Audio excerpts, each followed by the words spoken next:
Chapter 1. It'll go. It'll go. It'll go and get you damned. Within a large manor in the imperial capital city of the Dongchen Kingdom, a voice filled with resentment resounded through a large manor. Is the young master awake? Two figures scuttled in a hurry into the courtyard and perked up their ears to listen. There was no noise and all was quiet. So quiet they thought they might have imagined it all. Should we take a peek into the room? One asked in a trembling voice. Her fear was clear in her voice and could not be hidden upon the thought of entering the room. Maybe we shouldn't, the other figure said. When the young master wakes up, he will naturally call for us. If we barge into the young master's room just like this, we will be severely punished. But if the young master wakes up and does not see us around, we will still be punished. And what if the young master wakes up but he can't speak? Then what do we do? Then we better go in and take a look. If the young master is not awake, we will just come back out again. All right. After discussing the matter through in hushed tones, the two of them tiptoed towards the main bedroom within the courtyard. They pushed the door open slowly and quietly treaded inside. They saw that the eyes of the figure on the bed were still tightly shut, and only after they saw the figure drew in a deep breath did they slowly retreat out of the room. Phew. Fortunately, the young master has not awoken. Let's just wait in front of the door. I had not thought that the young master would be unconscious for so long. I heard that the general had wanted to go settle the score with the other party, but the young master stopped him. The young master said, "Damn it, when I wake up, I'll settle things with him myself. Our poor young master was so badly wounded. If the other young masters get to know about it, they will be so devastated. I heard that the other young masters will be back soon. Is that so?" Sima Yu opened her eyes after the two maids left. The expression on her face was one of rage. She gritted her teeth in anger. Looking like she was ready to bite. She sucked in a breath of cold air as she hissed in pain from the wounds on her face as they stretched and pulled with every emotion she displayed. Damn. This is no joke. Sima Yu reached out to touch her face. However, that attempt itself rendered another sharp, stinging pain excruciating from her body as she stopped her movement and gave up, listening to the maids chirping outside. Once they mentioned young master, Sima Yu could not help but roll her eyes.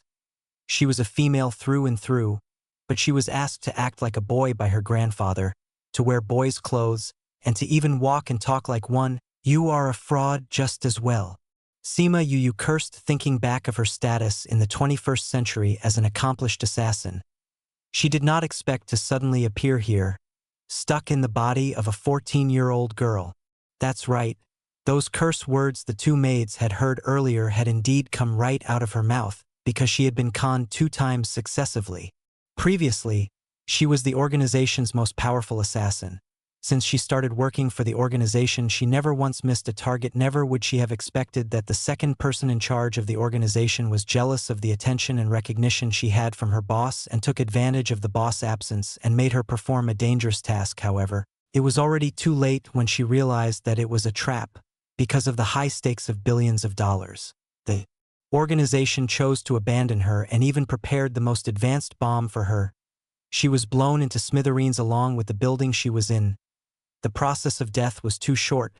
Before she had time to curse, she fell into the darkness and lost all consciousness. When she regained her consciousness, she was in a vast white space and there was a faint silhouette beside her. It appeared in the same soul state like her. Before she could speak, the other spoke out. "You are in my body now." The words she heard made her shocked to the extreme. Shouldn't she be in hell now? How did she end up in someone else's body? The other soul seemed to have read her thoughts and said, "I do not know what's happening, but when I saw your soul, I simply pulled and you came in. I am now dead. My life has come to an end. Since you can enter my body, you should be able to continue to live in place of me as long as you promise me to take care of everything. I shall leave my body to you," the other soul said wistfully. Really? Sima Yu asked in surprise. She really had a second chance in life? Yes, but you have to swear to not only live as me on my behalf, but also to help me to clean up those trash. All right, I promise you, Sima Yu answered in a straightforward manner. If I can live again, but also get rid of the life as an assassin, what more could she ask for? Before that though, she had her own matters to take care of. She wanted revenge on the organization's second person in charge who plotted against her. In that case, I will give my memory to you. Remember that you promised to take revenge for me. Also, my grandfather and brothers are good. The matter I have not done yet is to find my parents. I believe that they must still be living in some corner of the world." That silhouette became lighter and lighter as her voice became softer and softer as she slowly started to dissipate. Sima Yu saw the regret and heart filled with emotion. She answered with resolution, "Do not worry, I will help you find your parents. I do not think you are the kind of person who goes back on her words. Since you've agreed, then I can rest in peace and leave it to you." As soon as that silhouette finished speaking, she turned into little specks of light and completely disappeared. Sima Yu suddenly felt a strong pull, followed by a severe pain. Before she could find out what was happening, once again she lost consciousness. When she woke up, she was already lying down on a bed. She did not think she really grasped a second chance in life, but as she looked around, the antique furnishings in the room made her speechless. She could not react for a moment and even thought that she was dreaming. However, a sudden flash of insight made her break this thought that it was a dream. This was her reality now, damn it. Sima Yu started swearing after affirming the reality. This is not even my world, so what if I live? I cannot take my own revenge. And so as she continued to read the memory left behind, she had no more energy to curse and swear. She felt that she was conned by the other soul. This was not the Earth she knew of the 21st century, but a continent called Yilin. There were no aircrafts nor high-rise buildings. It was a place where the strong was revered and the weak was crushed. Here, the air contained spiritual power and comprised of a variety of properties, and people can rely on the absorption of spiritual power to cultivate and become stronger. This place was based entirely on the law of the jungle, where the strong are evidently favored. The dignity of the strong could not be trampled on. If the weak dared to insult the strong could simply kill him directly. If one was a genius cultivator, one would be able to gain respect from all walks of life. If one had absolutely no talent in cultivation, then they were termed as trash and would be looked down upon. And the very body which Sima Yu was stuck in was exactly a body that was looked down upon. The most infamous trash.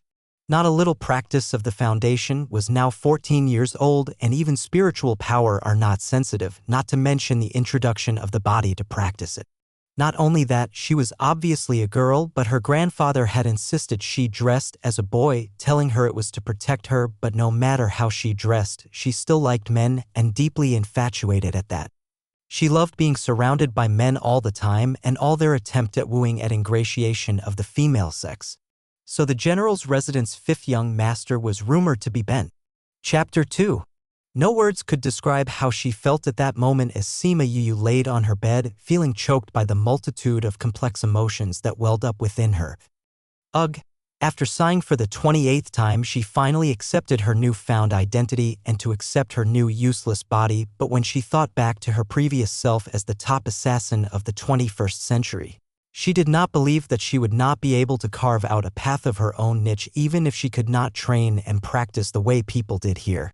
However, when she realized the type of personality that previous owner of her body had and the reason that had gotten her killed dawned upon her, she suddenly felt weak. It must be said that her body's previous owner was rather pitiful. She had only gone to bring some food to the capital city's most eligible young master, Murongin, when she was seen to be a pest, and Murong An's lackeys had given her a good thrashing, holding nothing back as they kept scolding her, repeatedly ridiculing her and calling her trash. And the supposedly most cultured and refined, most eligible young master of the capital city had just watched on as she was badly thrashed up and had continued with his merriment with the fawning beauties all around him. Her boat's previous owner had been beaten to within an inch of her life, and when she was carried back to the general's residence, she saw her grandfather, Simalai, and just managed to tell him she would exact her own revenge before she fell into a dead faint and stopped breathing soon after. Although she had promised to take revenge for her predecessor, however you looked at it, this all started from her own actions. Who had asked the previous Sima Yu, who kept pestering people to their breaking point until they felt extremely tired and suffocated? After appearing in front of the person whom had been relentlessly pestering you, it would be strange if that person didn't do anything at all. But that Murongin actually watched on at the sidelines without any attempt to stop them. Well, do not worry, I will help you exact your revenge on those people, Sima Yu softly promised. However, this body of yours really can't cultivate? Those people are all geniuses of the Imperial Academy. If I can't cultivate, seeking revenge would be very troublesome. I can't even check your body now. Damn, these injuries are really bothersome. How long more would it take to recover? She lamented in exasperation as her injuries were too heavy. After grumbling for a moment, she felt exhausted and fell into deep slumber. However, she did not sleep well at all. Her brows were constantly wrinkled and her whole body was drenched in cold sweat. Shimenuyu, so what if you are an unparalleled genius of the divine world? You will still die by my hands today and your whole Shimen family can all go to hell and reunite there. Shimenuyu, do you know what this is? This is a high-grade spirit artifact, the soul lamp lock. Once your soul is sucked inside, you can never reincarnate. Even if you want to destroy your own soul, you cannot do that. Haven't you always been suppressing me wherever you went? You can now take your time to enjoy the soul lamp lock I've specially prepared for you. Ha ha ha ha ha ha, a shrill female voice suddenly rang in her head and her cackling slowly trailed off. Amidst a dense fog, Sima you saw a woman holding onto a lamp. You're missing a part of your soul? Even if you reincarnate, you won't remember anything from this life.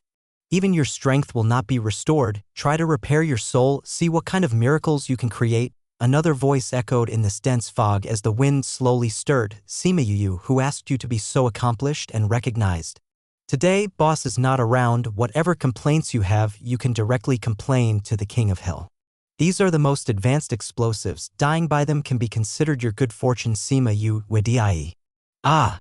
Simayu suddenly jolted awake, breathing heavily as she gasped for air. Her entire back was thoroughly soaked in sweat and her damp hair clung onto her cheeks as she felt her whole body tremble, not sure if it was from fear or anger. Young master. Is everything all right? A maid knocked on the door and asked from outside. Simayu took a few deep breaths to calm herself down and replied, I'm fine, you can go. Yes, young master. After the maid replied and the footsteps trailed off, there was no further movement outside. After taking in a few more deep breaths, Simayu endured the pain that bore through her as she struggled to pour herself a cup of water. Her hands were trembling as she steadied the teapot, and only after drinking 3 cups of water did she finally calm down, thinking back on her dream. Why were there 2 names? Simayu Shimenuyu. She murmured the 2 names. Who is Shimenuyu? Why did her heart wrench in pain when this name was mentioned? After struggling back to bed, Simayuyu quietly stared at the antique mosquito net with her big eyes. Her mind kept replaying the memories of the dream she just had. Also, what did that strange voice mean and who was that woman? Who was the Shimenuyu? The voices of the maids were getting louder as they approached her room. General, has 5th young master awakened?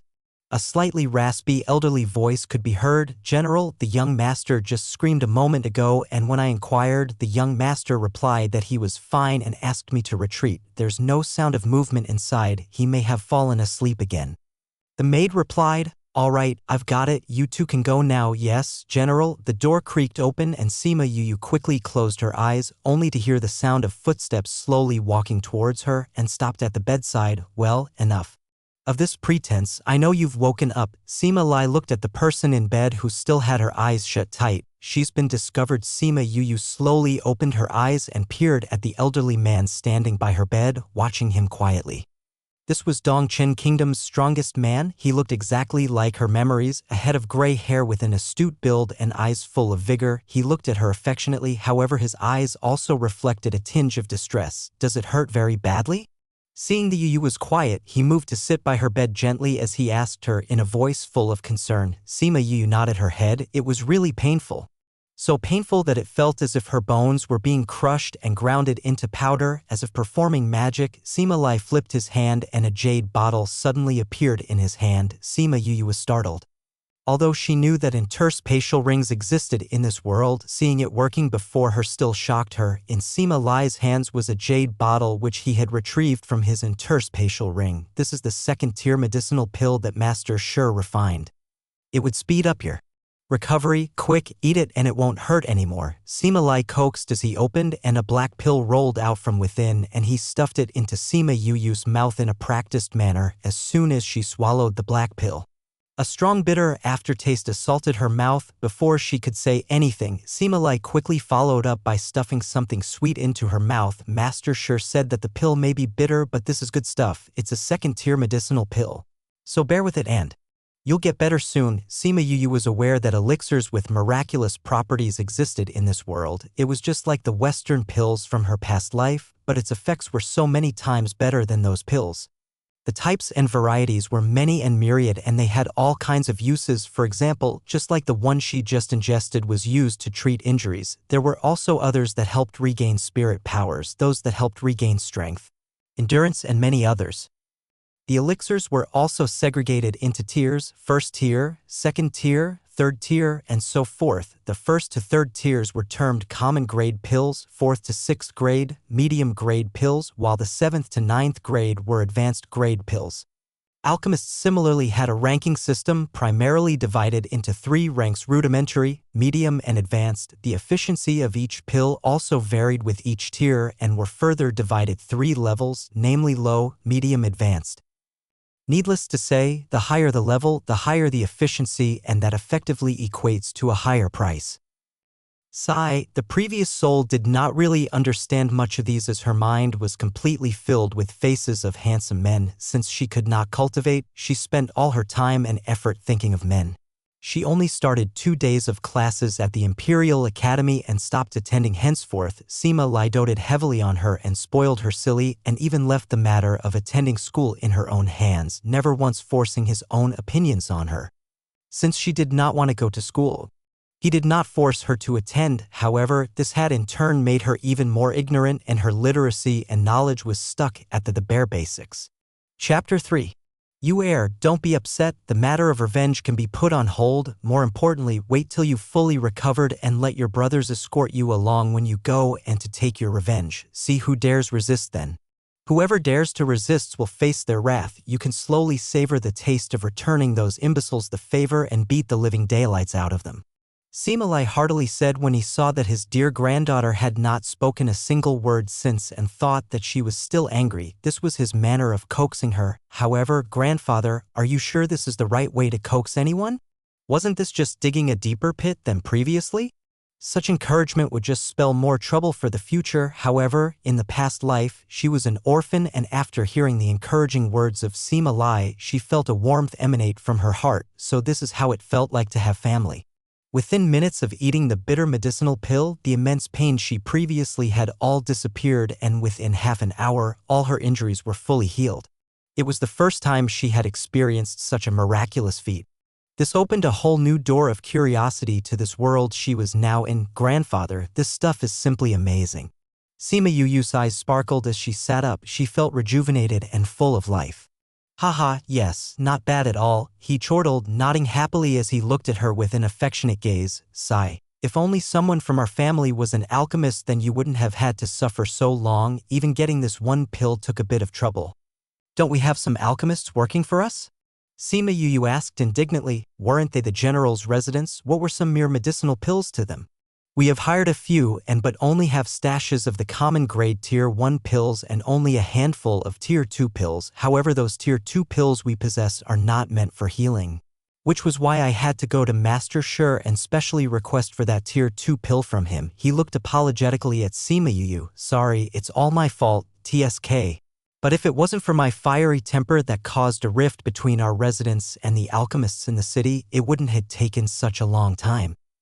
Sorry you had to bear such pain for so long, he looked down and said in a self-deprecating tone. Grandfather, please don't blame yourself. If you want to blame, it's all those alchemists' own fault for being annoying and unlikable. Since you do not like them, I also do not like them. If I do become an alchemist one day, I'll slap them in the face and show them what true alchemy is.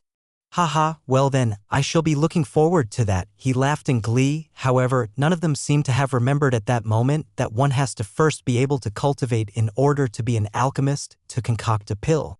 Spiritual energy is used on the pill furnace, and an alchemist requires one to not only sense the spirit energy but to have excellent control over it as well. Sima Yu was not even able to sense a shred of energy.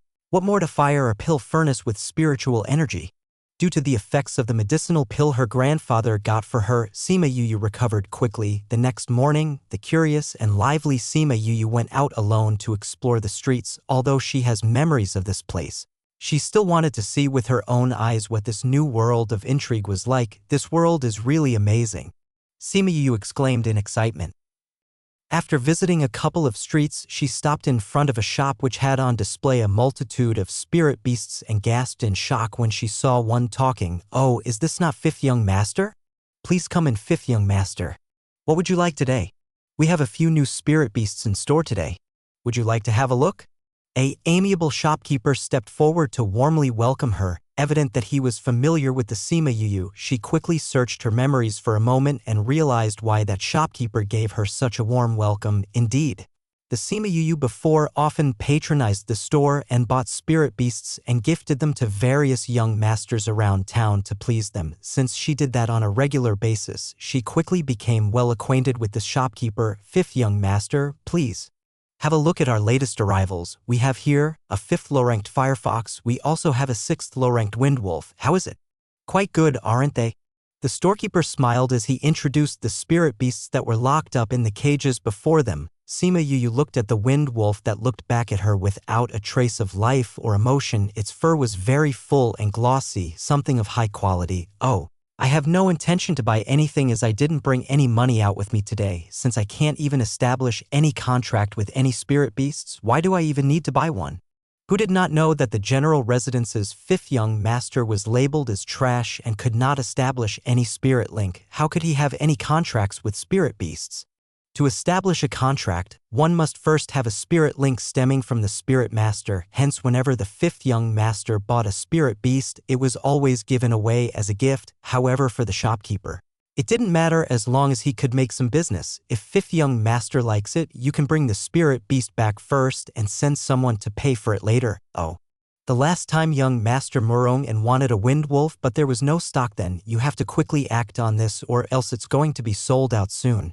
The shopkeeper prattled on. If it was the Sima Yuyu before, she would definitely have bitten the bait and bought the windwolf in a heartbeat. Anything that Murongan wanted, she would have no qualms about giving it to him no matter the cost. However, Sima Yuyu heard the words of the shopkeeper and simply replied, "Well, if I see him, I'll let him know," after which she turned and left the shop. For a few seconds the shopkeeper could not react. Only after she had left the shop did he touch his own forehead in stupor and muttered, "I don't have a fever, how am I hallucinating?"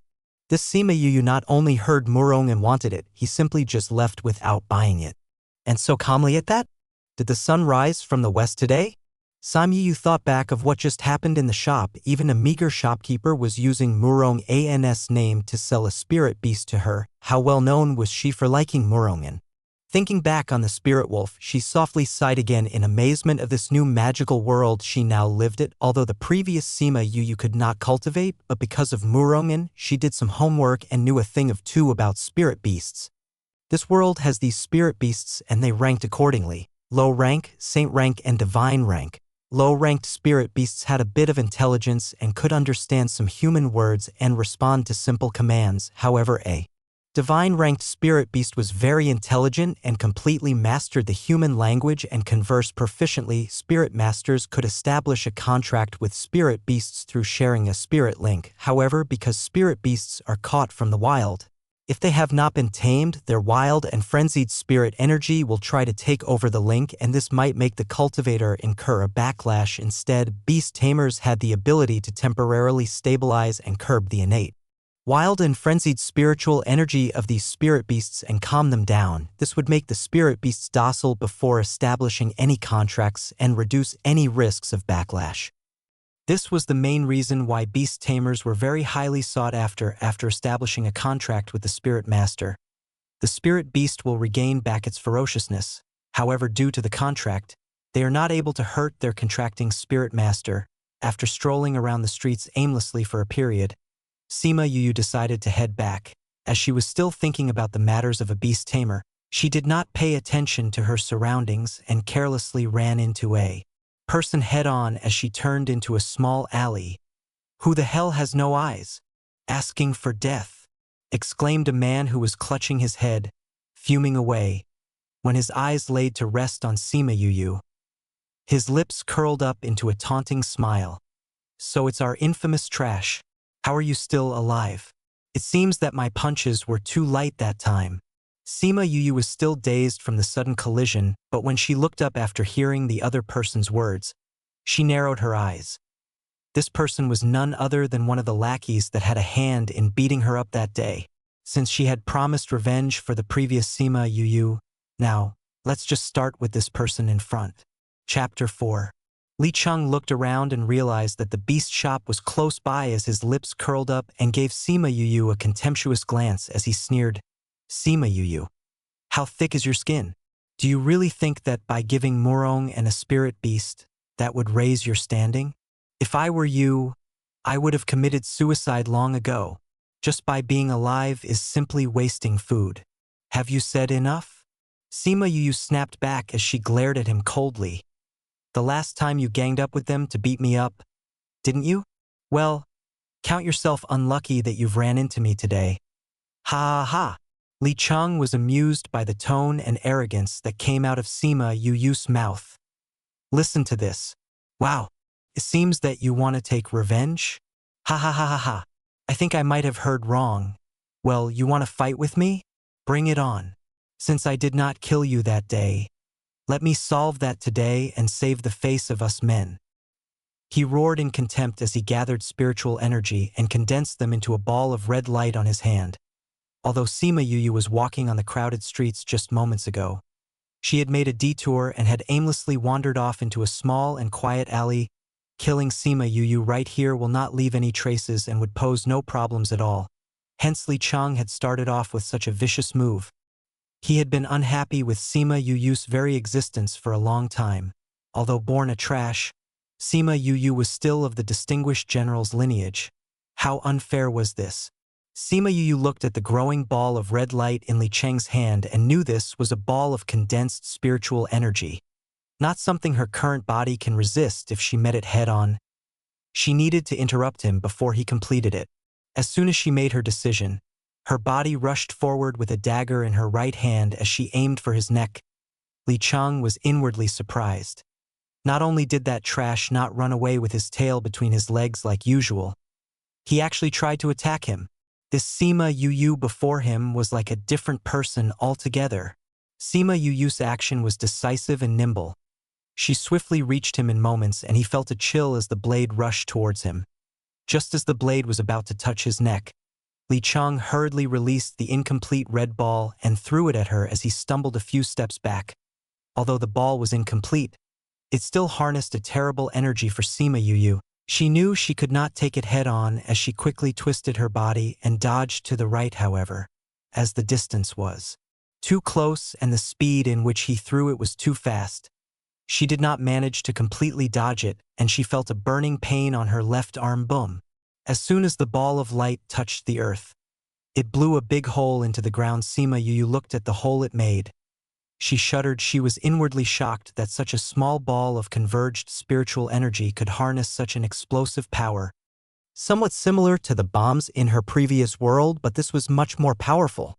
Moreover, this was created from a mere person. She sucked in a breath of cold air as she looked at her arm. She let out a sigh, even though that ball of light merely scraped by. Her sleeves were burned to a crisp and her entire arm was burned. Ha ha.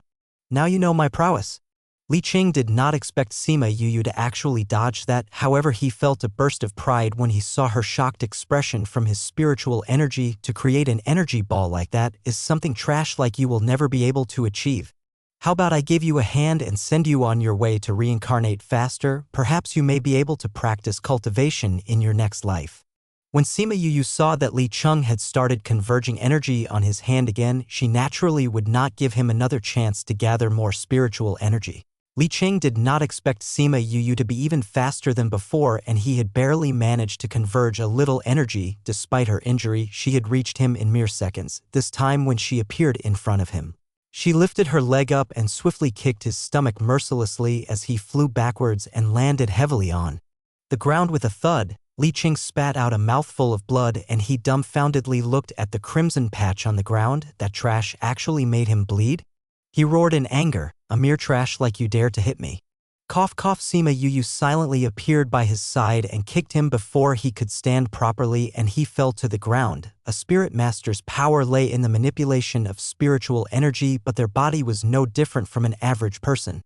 She ruthlessly kicked him a couple more times till he could no longer muster any strength to stand as he laid sprawled on the ground, groaning in pain. Sima Yu stood in front of him and sneered, "Didn't you like to kick me? Well, how's the feeling of being kicked instead?" In her past life, she was very familiar with the human anatomy and she knew where the weak points in the human body were. She lifted her leg and gave another kick. "You bastard. Wait till I've recovered, I'm definitely going to kill you." The pain that Li Chung felt was so overwhelming that he had lost all his rationality as he shouted incessantly, "Thanks for reminding me, when cutting down weeds, you must pull them out from the roots, otherwise the weeds will return with the spring breeze. Should I give you a chance for revenge?" Sima Yu laughed lightly and kicked him a few more times like what he did to the previous Sima Yu. She brutally kicked him till he fainted, thinking back on how he swore revenge, although she did not fear his revenge. She did not want to deal with the extra trouble since his smelly mouth kept calling her trash repeatedly. Why not let him experience it himself? When her gaze landed on the rock by the side of the crumbled wall, a smile blossomed on her face. "Although you are only a lackey, however you truly wanted her life, I can't let you off so easily since you abhor trash so much. How about I let you have a taste of being one? You don't have to thank me." A shrill scream resounded from the small alley. After throwing away the blood-stained rock, she clapped her hands and said, "Well, you wanted her life and now I've crippled your meridians. This can be considered revenge for her when you wake up. Enjoy the taste of being called trash. Ouch, it really hurts." She clutched her injured arm as she walked out of the quiet alley and she unassumingly walked back to the general's residence as if nothing had happened. After she left, two figures appeared at the alley. One was dressed in purple, a devilishly handsome face matched with an attractive figure as he exuded an air of arrogance. Although he did not express anything on his face, his eyes flashed a trace of interest. Next to him was a figure with fiery red hair and he was cloaked in a mantle of flames. If one took another look, one would realize that he was not a human but was a spirit beast. Didn't expect to come across such an interesting spectacle, a spirit master being crippled by a mere girl who doesn't have a shred of spirit energy. What courage! Fire Qilin praised. Wu Lingyu looked at the bloodied person on the ground as he thought back on how that girl who did not even bat an eyelid when she crippled his meridians. He gave an enigmatic smile and said, "Yeah, pretty interesting." Although she had used an illusion ring to cover up her gender, such petty tricks did not work on them. With one glance, they could see through the guise. "Master, you are the esteemed holy son of the Sage Pavilion. Please do not make such an expression." Fire Qilin gravely reminded Wu Lingyu when he saw the careless smile slip when he looked at Sima Yu. Wu Lingyu glanced at Fire Qilin as his expression returned to his usual aloofness, devoid of any emotions, and they both suddenly disappeared, not a single trace of them ever having been there left. Chapter 5. Sima Yu caused quite a stir once she returned to the general's residence. She had only stepped out for a short while this morning, and when she returned she was seriously injured yet again. "She just recovered last night. My God, fifth young master, how did you get hurt? Who hurt you? Quick, let me have a look at your injury." The housekeeper in the yard quickly rushed forward when he saw Sima Yu's injured arm. Looking at his distressed eyes, Sima Yu smiled and said, "Uncle Quan, I'm fine, just burnt a little of my skin, it's nothing." "A little? How could you call that a little?" He looked at her as his heart winced. "It's really nothing, it doesn't even hurt that much. I'll just go back and get the maids to apply some medicine on it and it'll be fine." Sima Yu comforted him. Although the people outside had always labeled her as trash wherever she went, however, all that was different in the general's residence. No one has ever slighted her nor looked down on her. Moreover, because she could not cultivate to be a spirit master, they felt distressed for her and spoiled her. Even more, her grandfather, her brothers, and even all the servants and maids doted heavily on her. Only the previous Sima Yu did not know how to appreciate these affections and always made them worry. "Well, quickly go and let the maids help you tend to your wound. I'm going to ask the general for another good medicinal pill for you," Uncle Quan said. She had already ate the most expensive medicinal pill in the residence. Where else could they find another one? She nodded absent-mindedly and went back to her courtyard. She did not have many maids serving her. In addition to the ones Chun Jian and Yun Yu whom she had met yesterday, there were two that were in the midst of cooking. They were shocked when they saw that she was wounded and quickly tended to her wound. Looking at their swift and familiar movements, she could not help but wonder just how many times did former Sima Yu get injured. Looking at their practiced and fluid movements, one could easily tell how seasoned they were in this. After treating the wound, Chun Jian took out a medicinal pill and popped it into Sima Yu's mouth. However, this was a tier 1 medicinal pill, but Sima Yu was injured by spiritual energy and so it wasn't that effective. After a short while, Sima Lai came to see her, and when his eyes landed on her injured arm, he furrowed his brows and asked in a very distressed and angry tone, "Why did you go out alone again?" Grandfather, when she saw that he was in a rage, she coquettishly held onto his sleeves and pulled it gently. "I just wanted to go out for a short stroll to get some fresh air and did not expect to run into one of the men that beat me up that day. Hence I taught him a lesson. I used a rock and smashed till he became a trash that would never be able to cultivate anymore. Compared to him, I'm in a much better condition. This is nothing, it will heal up in a few days." Frankly, in her past life, she had suffered various degrees of injuries ranging from gunshot wounds to stab wounds. This injury was really nothing in her eyes. The most it would leave an ugly scar on her arm. Sima Yu did not kick up a huge fuss like previous times, and this comforted Sima Lai as this was more fitting of a young master of his valiant general's residence. He took out a porcelain bottle and emptied it as a lone pill rolled out. "This is the last medicinal pill that Master Sure refined. Quickly, eat it." "Grandfather, I'm all right, it's really nothing. This will heal up in no time. This medicinal pill is so valuable, keep it for emergencies next time," she retorted as she nudged his hands away. "What do you mean by nothing? Your whole arm's burnt so badly, you still say it's nothing. No matter what, we are the esteemed general's residents. We won't be put in a sorry position just because of a mere medicinal pill. Be good, eating it will heal you up in no time." Sima Lai tried to coax her into eating the pill as he brought it up to her mouth again. Sima Yu obediently ate the medicinal pill, although the pill was very bitter. She felt her heart swell with overwhelming sweetness. Past life, she was an orphan and she was brought up by the organization and went under their tough and rigorous training. No one had ever cared for her, she was only a tool in their eyes. Never had she expected to experienced the feeling of being spoiled and loved like this. "Grandfather, you are henceforth my grandfather," she swore silently in her heart. "Ha ha ha ha ha ha, fifth brother is all grown up now. You even know how to comfort grandfather." At his time, a hearty voice came from the door and 4 men strode in. They were the other young masters of the Sima residence: Sima Yu Chi, Sima Yu Ming, Sima Yu Ran and Sima Yu Lu. The voice belonged to the eldest brother, Sima Yu Chi, big brother. "Second brother, third brother, fourth brother, why are all of you back at the same time?"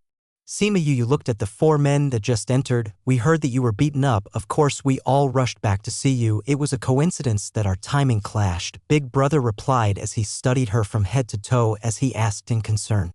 "Are you all right? Do you feel uncomfortable anywhere else?"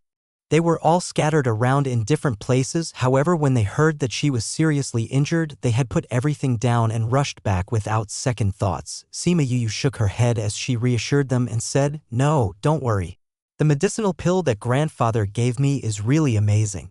I'm not hurting anywhere at all." "Grandfather, you went to seek an alchemist?" Second brother Sima Yuming asked. "Well, the ones we had in store were too low in grades, so I went to seek Master Sure out to refine 2 medicinal pills." Sima Lai replied. "That guy had been coveting our 200-year-old ginseng. Don't tell me that you used that in exchange?" Big brother Sima Yuchi had been managing the household affairs, hence he was well aware of the matters regarding the general's residence most clearly. Sima Lai nodded his head. "I requested for the 2-tier medicinal pill from him and he told me that these tier 2 medicinal pills were really difficult to refine and he only had a few. They were all precious and invaluable, and when he asked me to use the ginseng to exchange for them, in my haste I agreed. A 2nd-tier medicinal pill costs 20 gold coins, while a 200-year-old ginseng costs at least 50 gold coins, but considering this in exchange for 5th brother's recovery, this was worth it," Sima Yuran said, not at all concerned with the loss of the 200-year-old ginseng. "Yes. The loss of the ginseng cannot be compared with our brother. As long as he is all right, nothing else matters," 4th brother Sima Yulu affirmed. Sima Yu sat on her bed as she looked at the 5 men who were chattering by her bedside, listening to them fawning over her well-being more than the loss of the precious ginseng. Her heart sighed. How lucky the previous Sima Yu was to have so many people doting on her. Now this world used coins as the main currency. 1 gold coin, 100 silver coins, 1,000 copper coins. The majority of the population used copper and silver coins, while the rich mainly used gold coins. 20 gold coins was enough to feed an ordinary family of 5 for a year. However, they dotingly splurged on her and were concerned only about her recovery and nothing else. 5th brother, who was the perpetrator? Tell us and we'll go take revenge for you. Fourth brother Sima Yulu, who looked older than Sima Yuyu by 3 to 4 years, was the most hot-headed of them all. The general residence had 5 young masters. First young master 29 years old, second young master 24 years old, third young master 22 years old, fourth young master 18 years old, and fifth young master 14 years old. The first 4 were renowned geniuses in Dongchen Kingdom. First young master was a 9th grade spirit lord. Second and third young masters were already 5th grade, while the fourth young master had already been acknowledged as a 1st grade spirit lord. Having attained that rank at such a young age was already an accomplishment, and the genes in this family was rather alarming. Only the infamous 5th young master had no talent in this aspect. He could not even sense the spiritual chi in the surroundings. He was not even qualified to be the lowest ranked spirit master. He was simply trash. Hearing Sima Yulu asking for the perpetrators, second brother also chimed in and exclaimed loudly as he gnashed his teeth, "Fifth brother, who was it? Let us brothers help you take revenge." Chapter 6.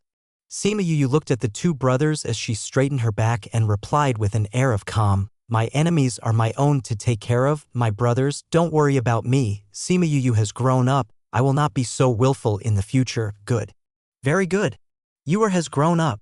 Sima Lai chortled excitedly, "Grandfather, I wasn't very sensible before. I've made you and all my brothers worry about me constantly. It was all my fault. I'm sorry," Sima Yuyu said from the previous Sima Yuyu's memory.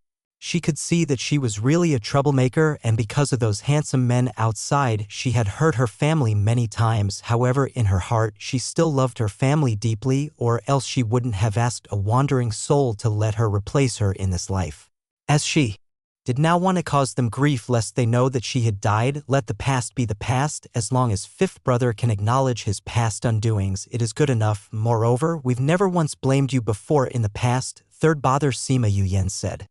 The others nodded in agreement. "Well, I know my errors and will not continue on. I'm going to live a good life from now. Haha, that's for the best. Since you've said that you'll exact your own revenge, we brothers will not interfere. Whatever you need, just tell us. No need to stand on ceremony, just give us the word and we'll be there." Sima Yuyu felt her eyes moisten before she knew it, and she did not know if it was because of her own feelings of being moved or the feelings left deeply imprinted in this body of hers. These overprotective brothers of hers had unknowingly left a deep impression in her heart. "Okay, well, let fifth brother rest. No matter how good the effects the medicinal pill is, he will still feel some fatigue," big brother said thoughtfully. "Well, it is getting late. Well, head back first, fifth brother. If you need anything, remember to call us. Don't head out in secret again. Yeah. What if you go out by yourself and get hurt again? So be good and don't wander out alone again." Only after many reminders did her grandfather and four brothers finally leave. When she was finally alone, she let out a soft sigh filled with envy. "You are really very lucky to have such a good family that love you so deeply. I never thought that I could feel what it's like to have a family experiencing such care and concern. So, thank you. I will live my life well in place of you." Sima Yuyu swore in her heart. After sorting out her emotions, Sima Yuyu called out for her maids. "Young master," they gently pushed the door open and bowed before her. "I want to take a bath," she said simply, too tired to say anything more as she looked at the two beautiful maids. "Yes, young master, please wait for a moment while we prepare it." They quickly went out to prepare and soon came back with a large barrel and jostled in and out of the room with buckets of hot water. "Young master, your bath is ready. All right, you may leave." She waved them away, and only after ensuring that they had closed the door behind them did she come down from the bed. As she walked towards the wooden barrel, she peeled off her robes layer after layer, and by the time she stood before her bath, she was completely naked. She looked down at her flat chest and continued gazing further down, muttering grudgingly, "Really look like a man." She carefully climbed into the bath and immersed her body completely into the water as she started to relax. In her previous life, she really enjoyed soaking in baths as she felt as though all the fatigue and all the pain would be washed away, and she felt that she could go on doing what she did. It refreshed her mind and rejuvenated her will. As the hot water in the bath started to cool down, she stretched out her left hand and looked carefully. On her left finger was a ring. And this ring was the same ring from memory that Sima Lai had reminded her time and time again to never remove it from the memories. She had it from the beginning. Since she was a young child, Sima Lai had told Sima Yuyu that it was a ring which was imbued with magic and would make her look like a boy. He had told her to never ever take it off, especially in front of anyone else, but nevertheless, the Sima Yuyu then would still take the ring off from time to time when she was alone in the room. To prevent her secret from leaking out, she had gravely warned the maids to never enter the room unless she had called for them. Now she had to examine what was wrong with her own body, so she removed the ring to remove the effects of the ring. She reached out and deftly touched the edge of the ring where there was a small button. She turned it gently and heard a small click as her body instantly transformed into that of a young maiden. She placed her fingers on her left wrist, carefully feeling her pulse. In the past, although she was an assassin on the surface, her identity was of a medical college associate professor of traditional Chinese medicine. Moreover, she was the youngest associate professor of the school. They usually lived their day-to-day lives normally for their cover unless they had to take on their missions. After taking her pulse, she had on a solemn expression as she let go of her wrist and raised her hands and found one red and black dot like a mole on her armpits. She had this feeling that something was wrong with the body and suspected that it could be the reason why she was unable to cultivate. She used her right index finger to touch the dot under her left armpit, and in a daze, she murmured, "This body really has a problem." She quickly dressed herself up and reverted her appearance to that of a male and stood in front of the mirror. She looked at the reflection. Although it was not a devastatingly handsome face, it was still above average. However, it had on delicate features. No wonder, coupled with her erratic behavior, people had thought that she was bent. She called for the maids to come in to clear the bath. One was called Yunyu, another was Chun Jian. Both were rather poetic in her opinion. The two were waiting outside awaiting further instructions, not daring to enter on their own unless they heard their young master call for them. They had been serving by their young master's side for some time and had seen how their young master would punish those disobedient ones who did not heed his instructions. Hence, after seeing so many other maids and servants come and go, they were the two obedient ones who had been by his side for the longest time, although they still harbored some fear of him. Yunyu, Chun Jian, "I'm hungry." She glanced over at them. Those who cultivated could absorb spiritual energy from the environment to support the body and wouldn't go hungry so easily. The higher their level, the longer they could go on without food. For those who were in the top ranks, they did not even need to eat. However, to satisfy their taste buds, most people still ate 3 meals a day. What more for Sima Yuyu, who was labeled a trash? She had no choice in that matter, and eating was a necessity. "Your humble one has already prepared your meal. Would you like me to serve it now?" Yunyu said carefully. "Yes. You're the best." Once she heard that there was food, her whole mood improved and she felt spirited.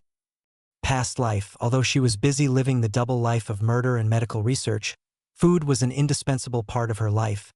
She had even taken the extra effort and time to learn and mastered the art of cooking, from Sichuan cuisine to Hunan cuisine. She was well versed in them. This was another aspect in life she would not compromise in. Chapter 7. Yunyu and Chun Jian were slightly surprised when they felt that their young master was more amiable and friendlier as they bowed before exiting the room. Sima Yuyu sat eagerly awaiting in the room, her mind filled with the fantasy of all sorts of delicacies. However, when Yunyu brought the food in, her mind reeled, after which she blanked out momentarily as she went into a state of shock. This is the food you prepared for me?" she asked cautiously, as a trembling finger pointed to the food on the table with dishes that looked as though they had only been cooked and blanched in water yesterday. She only had the simple meat porridge and did not really know what the food here was like. When she saw the plain dishes spread out before her, she was shocked to the core. "Please forgive us." Both maids quickly dropped their knees onto the ground as they started knocking their heads onto the ground while begging for mercy. "What are you doing? I'm not blaming you. Quickly get up." Sima Yuyu cried out when she saw the huge reaction of the two maids. Only then did she see from the memory that the previous Sima Yuyu was very strict, and this has caused fear to be deeply etched into the hearts of these two maids, and their reflex actions kicked in when they saw their young master's unhappy expression. "Thank you, young master." Two girls got up from the ground, with fear still lingering in their hearts. Sima Yuyu no longer bothered about the two of them as her left hand clutched her stomach, while her right hand held up a pair of chopsticks as she tried to pick a dish that looked palatable as she scoured the food placed before her. However, after 10 minutes, she gave up as she helplessly put the pair of chopsticks back down as she called out, "Give me 2 fruits instead." After eating the 2 fruits, Sima Yuyu rolled on the bed and started to mutter grudgingly as she felt her empty stomach. I still need proper food tisk you have always been so picky about. Food. You're already in the divine ranks and can survive even without food. A gentle doting voice suddenly rang out in her mind, as if transcending time and space. A familiar memory flashed by. Whose voice is this? Is this another memory of this Bodis? Sima Yu thought to herself. However, she could not shake of a nagging feeling that it was not. This body was that of a trash. How could it be divine ranked? Who did this voice belong to? And who was it talking to? When dinner was still challenging to swallow, Sima Yu could not take it any longer as she went into the kitchen herself and stir-fried 2 simple dishes. This was the first time since she has eaten so full since arriving in this new world. As she drifted off to sleep at night, she had the same dream as the night before, with a shrill voice screaming out the same words. Sima Yu de. She could recognize that this voice belonged to her past life. Shimin Yu. Please die for me. Only when you are dead then I will be the one and only acclaimed genius in this whole world. Ha ha ha ha ha ha, who was this? Why did she not have any impression at all? Go to hell. The 2 voices resounded in her mind, overlapping each other as the voices grew louder and louder as the cackling and screams echoed, and she jolted awake from her nightmare. Her whole body was drenched with sweat as her clothes clung onto her. Her confused eyes darted around as a trace of sadness and loss was reflected in them. Why is it these 2 names again? She whispered. This night, as the moon hung high in the sky, she could no longer sleep a wink, as long as she closed her eyes. The 2 names resounded in her mind. Sima Yu, Shimin Yu. She tried to scour through all her memories, but there were only traces of Sima Yu. However, it was a complete blank for Shimin Yu. Whether it was the past life of her own or this Bodis, there was not even a hint of such a name in either of them. As she tossed throughout the night, when she looked into the mirror the very next morning, she found a pair of puffy eyes resembling a panda staring back at her. While waiting for breakfast with her grandfather and brothers, she chatted a bit and cheered them up. 3rd brother. 4th brother, why haven't you guys gone to the academy? Big brother, 2nd brother, don't you need to head out today? Sima Yu asked, but before she could look at them properly, she got distracted as her eyes rested on the dishes on the table that the maids placed before her. They looked pretty much the same as yesterday's unpalatable breakfast. Her brows furrowed deeply as she grudgingly picked up her chopsticks and stared intently at the dishes before her. We were waiting for you. We had to make sure that you were all right first. We still have some time. It's still not too late to leave, big brother Sima Yu. She replied, what happened to your eyes? 2nd brother Sima Yu stared intently at her dark under-eye circles. 2 huge mosquitoes in my room made my whole night restless. She replied bitterly. It was now summer, hence the appearance of mosquitoes were not a rare occurrence. She picked and nibbled on breakfast and put her chopsticks down midway. Why have you stopped eating? Sima Lai asked with deep concern. The food is horrible and I have lost all my appetite. Sima Yu replied very matter-of-factly. Haven't you been eating like this all these while? Sima Lai asked in a befuddled tone as he looked at the breakfast before him and couldn't find any difference from what they usually had. Since Yu doesn't want to eat anymore, clear the table, Sima Lai said aloud. The maids scurried over and cleared the table up quickly. The other brothers did not voice out any opinions as they didn't really need to rely much on food anymore. The only reason they were eating together was to spend time with Sima Yu. Well then. Well, head over to the academy. Now Sima Yu stood up as he prepared to leave. Well, also head out now. Sima Yu chimed in. Go on, go ahead. Sima Lai waved his hands casually, and after all the brothers left, it was just the 2 of them alone. Sima Lai asked, Yu, what are your plans for today? What are you going to do? Her initial plan was to study more about this new world, and she had wanted to go to the library to read and gather more information. However, the quality of food here haunted her so much that she blurted out, I want to go to the kitchen and have a look. At the same time, I want to teach the chefs a thing or two about cooking. Teach the chefs how to cook. Sima Lai choked out as he stared at her with wide eyes as he stood stunned in place. Yes, oh, weren't you invited by the emperor to the palace to discuss some things? Don't worry, I won't go out, it'll be good, and stay home the whole day, she reassured him. She knew her grandfather was afraid that if she went out on her own, she might get bullied again. Now that she had given him her word, he should be more assured. However, Sima Lai did not believe her entirely, as she had done this countless times in the past. Once he stepped out, she followed suit and went out on her own, but when he saw her head straight to the kitchen, he could only throw in more faith in her words and hope she would stay home as promised. Sima Yu stayed in the kitchen the whole day, and when Sima Lai returned from the palace, she called out excitedly, "Grandfather, come quickly. Try out these new dishes they've prepared." She grabbed a pair of chopsticks and picked up the closest dish and fed it straight into Sima Lai's mouth. Sima Lai was surprised as he closed his eyes and slowly savored the delicious food she just fed him. "What dish is this? How is it so delicious? This was what I've taught them today. How is it? Isn't it delicious?" she asked with a sparkle in her eyes. "Ha ha, really much better than before." Sima Lai beamed with pride. Of course, they spent the whole day practicing to finally get to this point, she quipped. Although they failed to meet her requirements, this was still much better than what she had been eating the past few days. She even dragged Chun Jian and Yu into the kitchen when she felt that they had a bit of talent in this area. In fact, the dish that she had just fed Sima Lai was cooked by Yu. "Very good, let them prepare more delicious food for you next time. See, you can do it if you put your mind to it. In future, you can spend more time teaching them more dishes." He tried to encourage her, as she rarely had other interests. She only knew how to chase handsome men or create trouble. "I know, don't worry," she answered softly. Suddenly, she thought of something, and she immediately put down her chopsticks and sat up straight. Before she looked at Sima Lai warmly, "Grandfather, I would like to go to our book pavilion to have a look at some books." The book pavilion was what they called the library in her previous world. She really had to get used to the different terms they used in this new world. Chapter 8. You want to read? Sima Lai shouted aloud and started coughing as he choked on the food, after which he stared at her with a bewildered expression. His huge reaction made the whole kitchen focus on their young master. Their interest peaked as they craned their necks and threw curious glances over. In fact, one couldn't really blame them for their reactions, as the other name Sima Yu carried with it was trash, and having only attended the academy for 2 days, other than recognizing a few words, a book had never been seen in this young master's delicate hands, not to mention reading a whole book.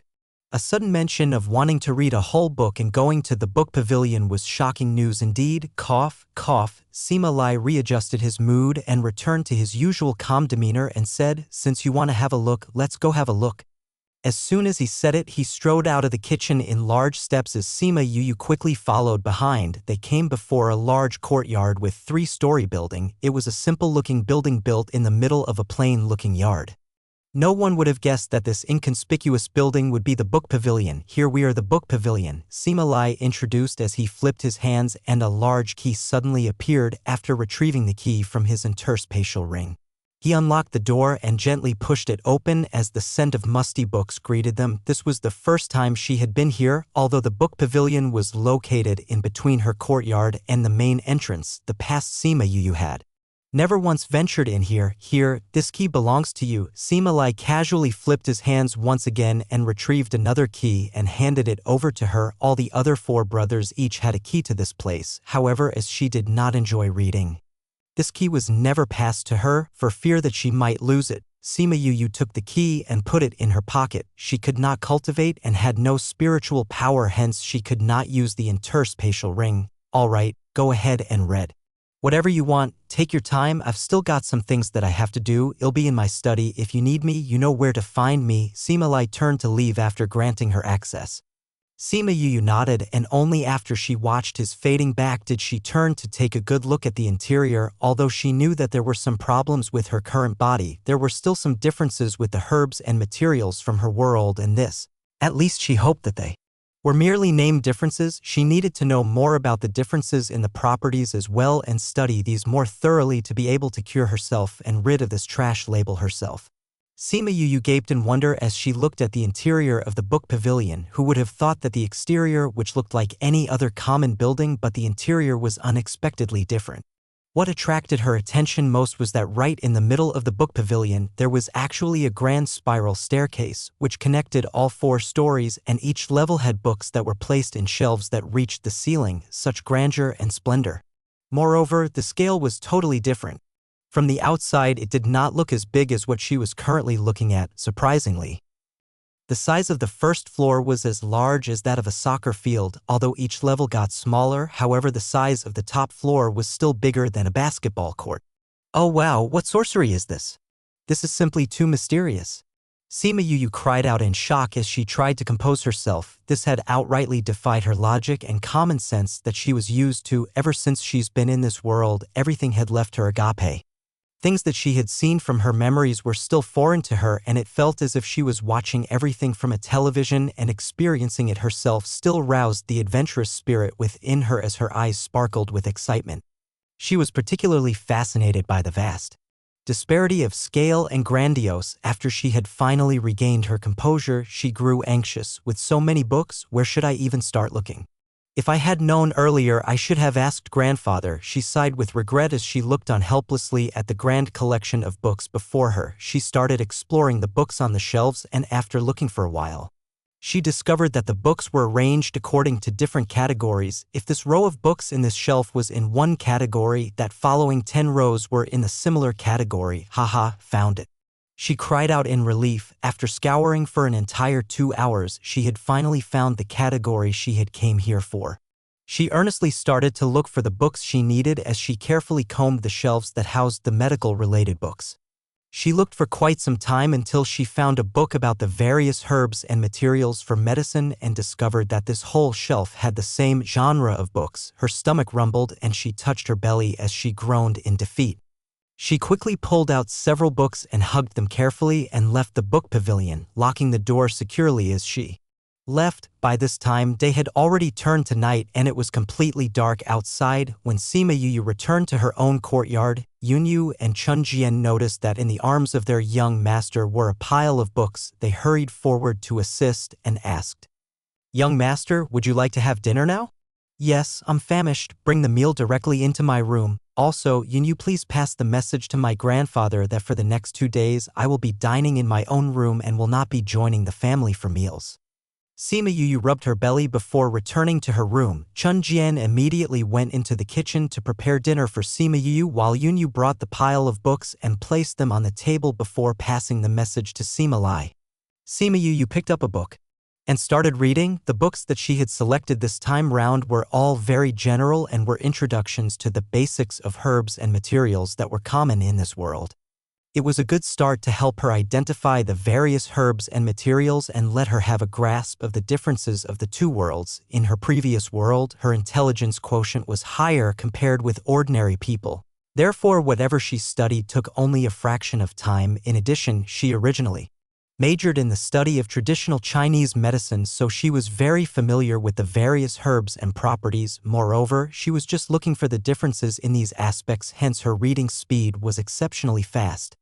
By the time dinner was prepared, she had already flipped through more than half of the first book. When Chun Jian came in with dinner, saw that her young master was browsing the book in such a flippant manner, she could not help but shook her head. It was evident her young master was not reading it properly. "Young master, your dinner is ready." Chun Jian placed the meal gently on the table. Sima Yu immediately put the book down and her gaze rested on the dishes placed on the table. Seeing that the steaming hot dishes that were visually enticing was a stark contrast with meals before, she smacked her lips and gave a satisfied nod and said, "This is what I call a meal." She guzzled her dinner down heartily, and as soon as she was done, she called for the 2 maids to clear the table and she continued to read into the night. After she finished the first book, she discovered that here, the ordinary materials for medicine were similar to her previous world. But some had some minute discrepancies. For example, the name was different, or some had similar properties, but there were also some unfamiliar names that she came across. However, she discovered that this set of books that she had brought back was from the same shelf and it was further segregated into the similar materials and properties. Realizing this, she quickly looked up according to each particular material and herb and studied them carefully. "Luckily, I went through these books first. Almost half of the names are different from before." Sima Yu stretched her body lazily and stifled a yawn as she looked at the prescription she had written down before realizing that dawn was soon approaching because she did not manage to get a good sleep last night.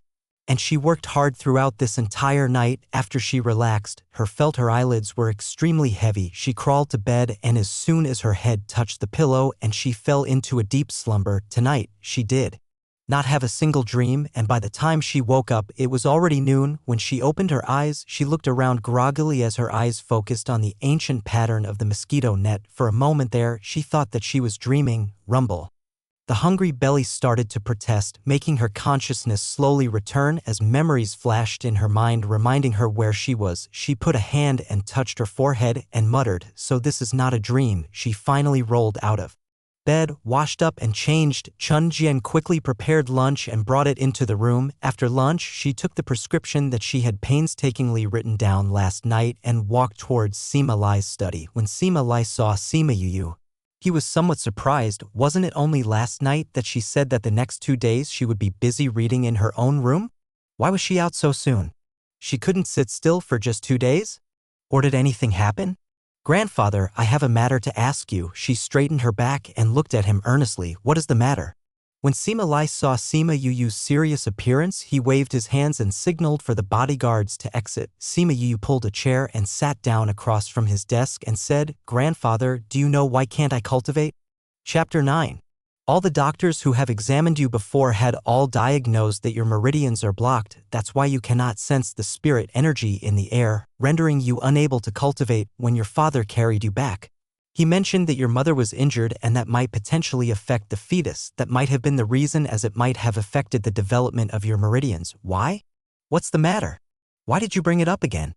Sima Lai cast her a strange look. "Grandfather, I suspect the real reason behind my blocked meridians is not because of a congenital cause, but for another reason." Sima Yu said cautiously. "Are you saying?" Sima Lai's eyes went wide with shock as he looked at her.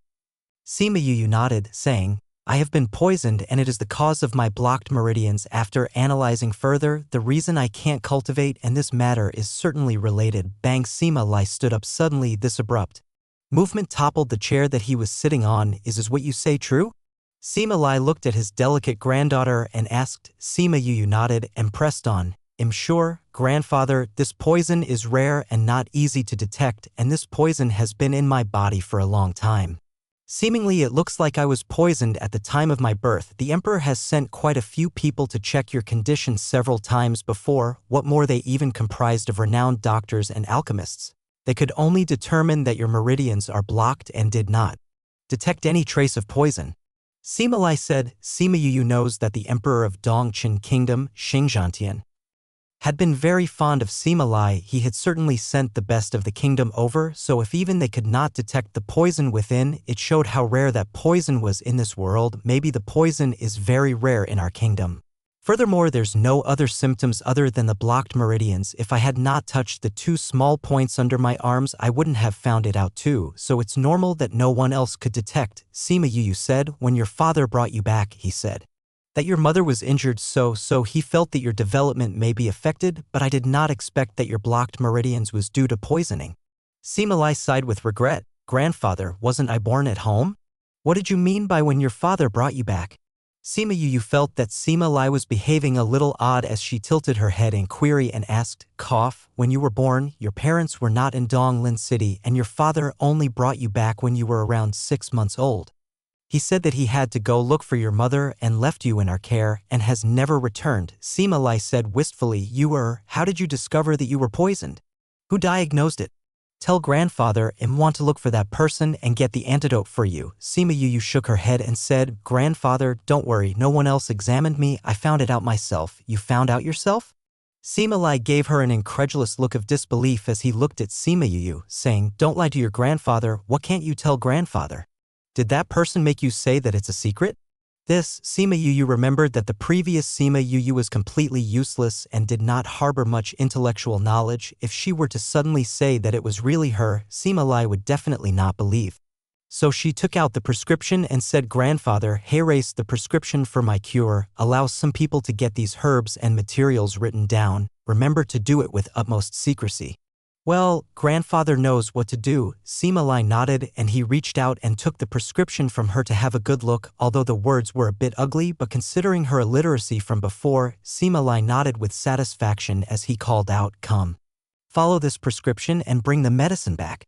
"Yes, General." 2 bodyguards came in and they carefully took the prescription and headed out to perform the assigned task. After settling this task, Sima Yu leisurely walked back. After returning to her yard, She locked herself in her room and continued to read. She was going to have to spend more time to look through these books, as she had to study these more intensively and in depth to gain a better understanding. Soon, the prescribed herbs were sent over to Sima Yu. She took those herbs and checked them thoroughly. Only after determining that they didn't have any problem did she get Yu to prepare the medicine. She had even given out specific instructions on its preparation method. After having them prepared the bath and ensuring that they had all left, did she slowly step into the red medicinal water. Once she had completely immersed her body in the medicated bath water, she felt her whole body burn up as if on fire, as an intense pain assaulted her whole body. Damn it. Didn't think it'll hurt so much. Sima Yu cursed out loud as she writhed about in pain. Her whole body felt as if there were flames lit on it and burning every inch of her body that was soaked in the medicated bath. The medicinal bath soon came into effect as she felt another surge of energy fuse together, further intensifying the heat, and she felt as if her body may explode any moment.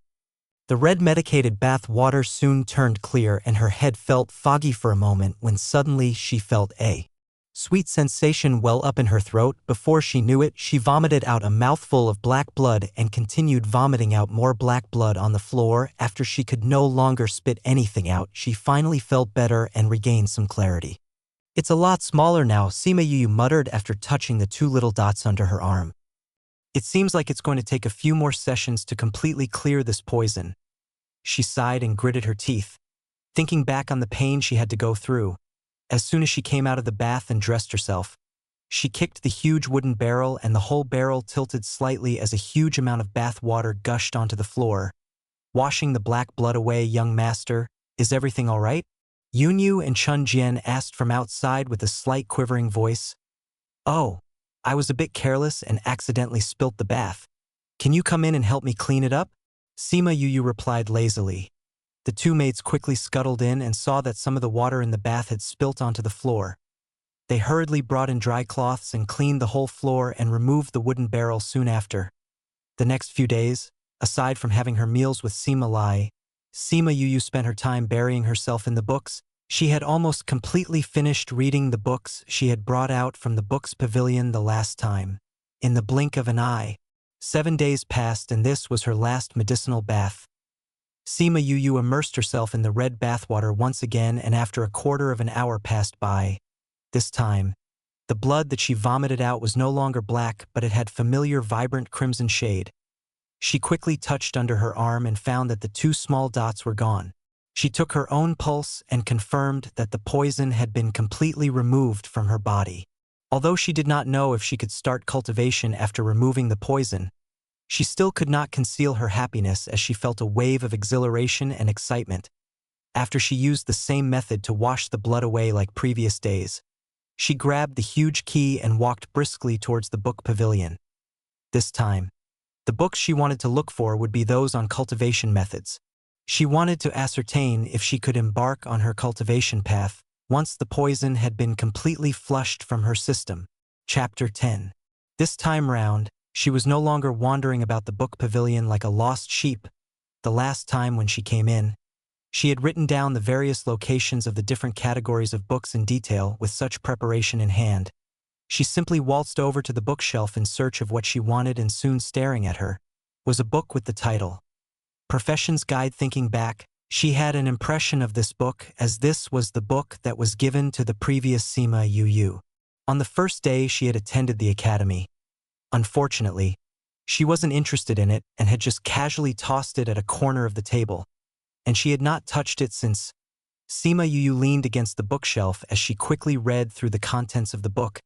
However, the more she read, the more she could not hide her surprise as she sighed in amazement. She was really living in a fantasy world. According to the book, people can cultivate because there is spiritual qi in the air, and by absorbing the spirit qi, the body would, in turn, transform the spiritual qi into spiritual energy, and the more spiritual energy one has, the stronger one is. In tandem with the difference in their powers, spirit masters are categorized into various grades. The grades in sequence are namely Spirit Warrior, Spirit Lord, Great Spirit Master, Spirit King, Spirit Overlord, Spirit Saint, and Spirit Paragon. With the corresponding colors red, orange, yellow, green, and blue and purple. Each grade is further divided into 9 minor grades, with every minor grade depicted by a small star, and a moon depicted one major rank, for example. A 6th grade spirit warrior, when drawing out his spirit energy, 6 little stars would show by his feet, while for a 6th grade spirit lord, it would show a moon and 6 little stars, and for a grand spirit master it would show 2 moons, and so on. Although spirit masters held dominance over the world, they were nevertheless few in numbers, as not every single person was able to sense and detect the spiritual powers in the air. As spirit masters held great powers, they were greatly revered and enjoyed high status in the world. Besides spirit masters, there were other highly regarded professions. In opposing relativity would be the sword master. A sword master would refer to all those who were unable to sense the spiritual powers in the air, and they rely solely on developing the force they infuse into their swords.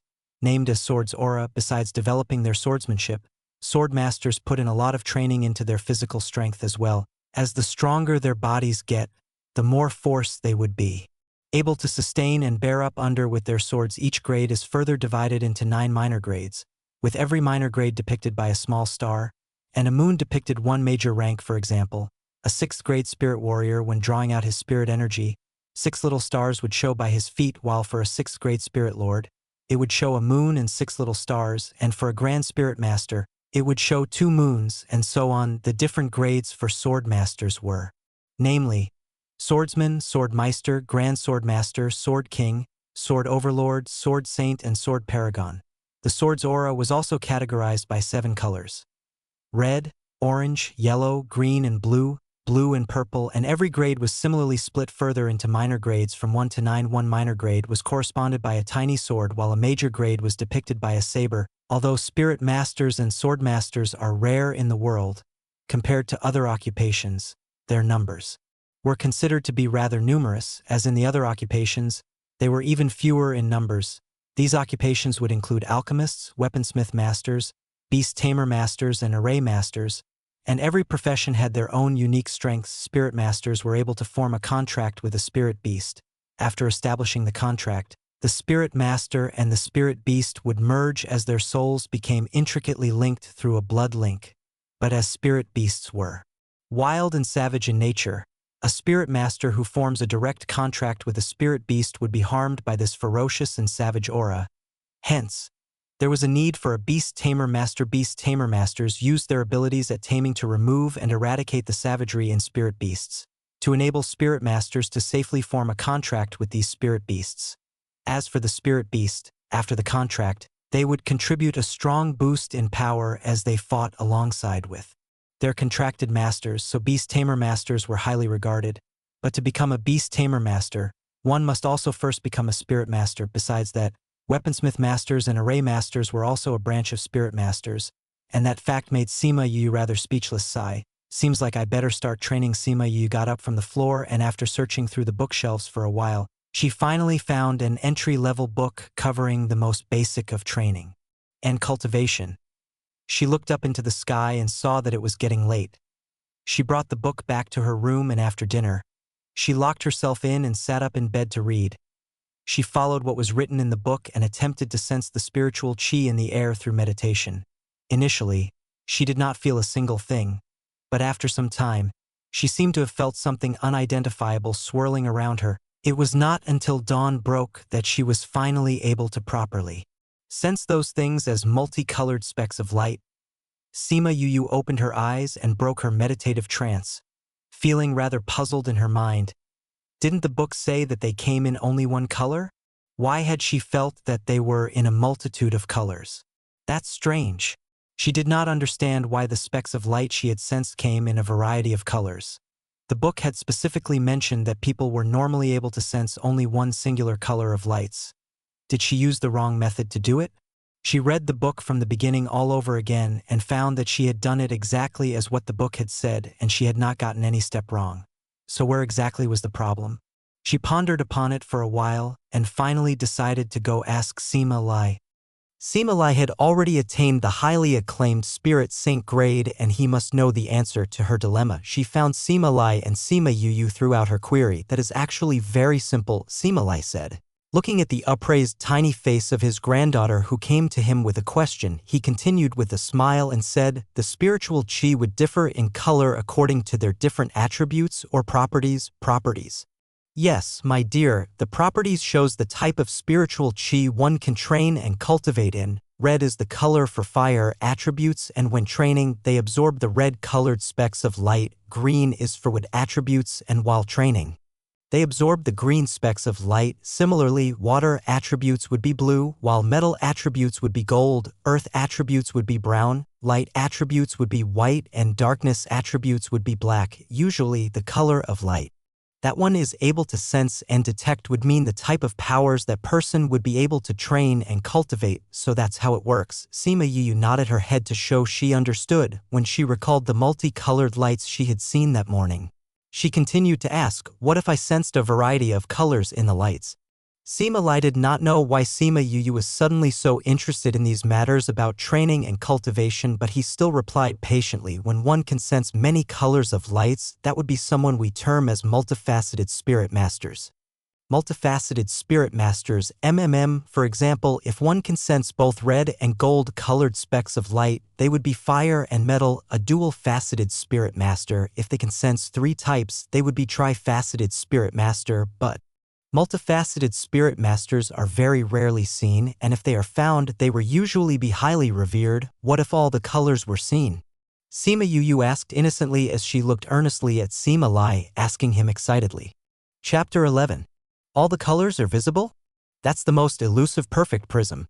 Sima Lai spoke out, his eyes revealing a trace of longing, but it's been hundreds and thousands of years that someone with this attribute has been seen. If such a person appears, I wonder what type of storm would it set off?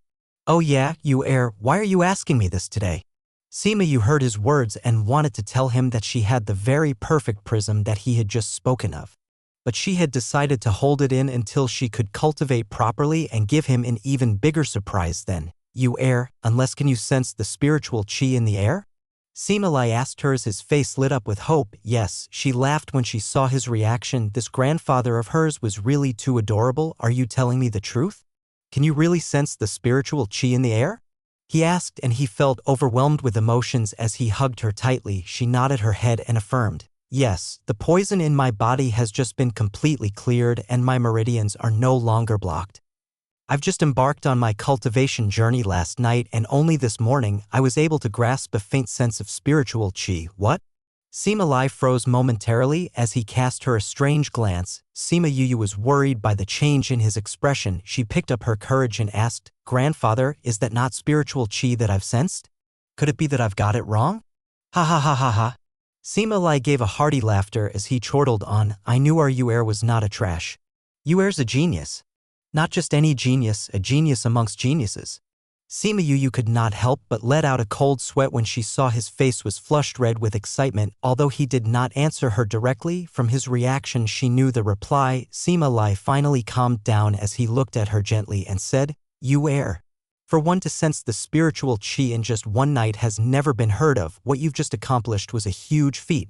Your grandfather was also called a genius. However, I took 4 to 5 days to be able to comprehend a faint spiritual chi when I first started out. The average person takes about half a month, and yet some are still unable to comprehend it. Out of your few brothers, the shortest duration he took was still a week. Ha ha ha. Not only can you cultivate, your level of comprehension is absurdly high. Sima Yu was stunned when she heard his words. She had initially thought that taking a whole night to sense the spiritual chi was considered a long time. However, to her surprise, it was the complete opposite, and it was exceptionally short. What a relief, she had some talent after all. She wouldn't need to waste a lot of time then. You heir, what color do you see? Sima Lai asked, his curiosity piqued, wanting to understand more on her situation. Sima Yu wanted to have sufficient strength before she divulged her talent, lest someone gets jealous like her past life, and as Sima Lai mentioned earlier, someone with such attributes had not been seen in the past 100,000 years. If her attribute was known to all, it may bring about a disaster for her family. Grandfather, I can only sense the red spiritual chi, she replied softly. Sima Lo and her other brothers all were of the fire attribute, hence it wasn't too strange if she had the same as them. Well, every member in our family are of the fire attribute, it seems you too. Sima Lai nodded happily as he added, tonight, be sure to call all your brothers out, let us celebrate. Well, let everyone now that you can cultivate. After tonight let's see who still dares to call you trash. Grandfather, I think it's better that we still keep this between ourselves for now, Sima Yu persuaded. Why should we? I know that although you don't say it out, you are still concerned about other people's views. I know that you used to hide in the yard and secretly cry. That's why when you said you didn't want to go to the academy, I didn't force you, he asked with a confused expression. I've been living for 14 years and I've not been able to cultivate. If we were to declare that I could suddenly cultivate, wouldn't that lead to a lot of unnecessary trouble? Everyone would prattling away and there would be people who would keep disturbing me to verify this fact. Wouldn't it save all the trouble to just keep it under wraps for now? Sima Lai furrowed his brows and said, but you are concerned with what other people think and you are my granddaughter. Why should you have to shoulder all of this on your own? It's true that I used to be very upset that I couldn't cultivate, however it was based on the fact that I really wasn't able to cultivate rather than what other people were saying about me. Now that I can cultivate, I do not care about what others say. Besides, whether if I can cultivate or not is also my own matter. Others do not have the right to interfere. If others were to know that I can cultivate and in turn increase the strength of our family, I'm afraid that might bring about unwanted trouble too. Don't you have lots of enemies? Especially the Nalan family, they've always been opposing us. If they were to find out about my talent, they might brew some extra trouble, Sima Yu coaxed. Sima Lai looked at her with warm eyes. Ever since she was heavily wounded the last time, she seemed to have really changed. No longer was she wayward, she had become more sensible and thoughtful. Well, what you've just said made sense, he gruffed. Well, leave the matter for now, but you'll still have to call all your brothers out tonight. Well, just celebrate it on our own, he reluctantly said, trying to change his tone to a more cheerful one to restore the mood. All right, I shall go back and cultivate first. They'll meet for dinner when all my brothers come back tonight, she quickly chimed and turned to leave. Wait a minute, Sima Lai stopped her in her tracks. What is the matter, grandfather? She queried. Come with me for a moment, he said as he turned and led her to the corner of his study and his hand touched a tile on the wall. He pressed firmly on it and there was a click sound and next to the bookshelf a small hole appeared. He reached in and pulled something and soon a small entranceway appeared beside them with a ladder leading down. He flicked his wrist and a light pearl appeared in his palm as he turned to her and nodded. Let's go, he said. Sima Yu followed him closely. Her interest piqued as she curiously walked behind him as he led her down into the secret room. As they walked through a long narrow corridor and only after a while had they finally came to a stop. We're here, he said gently and led her into a small stone room. She looked around and found that other than a small stone table in the center which had a small box on it, there was nothing else. He walked towards the box and wistfully said, this was what your father left for you before he left to find your mother. He said that if you were ever able to cultivate, then I should pass this box to you. I hereby pass this to you now. He let out a small sigh as he looked at her. Sima Yu felt that something was odd but couldn't pinpoint what as she listened to her grandfather's words. His eyes were filled with emotions as he passed her the box. She took the box and was about to open it when he stopped her. Go back and open it when you are alone. He was very insistent and she could only helplessly comply and nodded in response. Well, let's go back now, he said as he led her back the way they came from. Once she left his study, she briskly walked back to her room as she rushed past everyone in sight, back in her own room. She sat on her bed as she looked intently at the box in her hands, thinking back on what Sima Lai had said earlier. He had mentioned that her two maids Yu and Chun Jian were both people whom she could trust, although it was Sima Lai that made them swear the oath. They had both sworn oaths to never betray her. Sima Lai had ensured that they had sworn their allegiance to her. The contents of the contract had bonded them despite it being Sima Lai who had did it. The power of oath in this world had magic imbued in it. It was a contract sworn to heaven and earth. If the person were to ever break their oath, they would be forced into hell, never be able to leave. So no matter how she treated them, they could never betray her. This, however, was not known to the former Sima Yu due to her feisty temper. Sima Lai and kept it from her then. Chapter 12.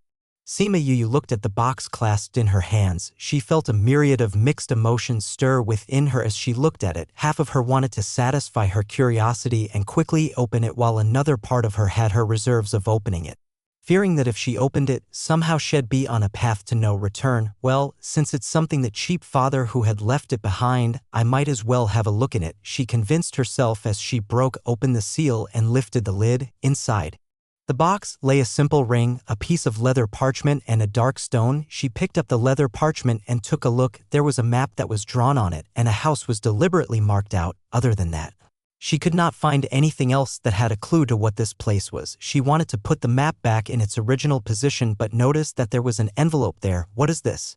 Written on the envelope were the words, "To my daughter." She then picked it up and unsealed it, and out slipped a piece of paper. Her expression became serious as she read it. The letter was not very long.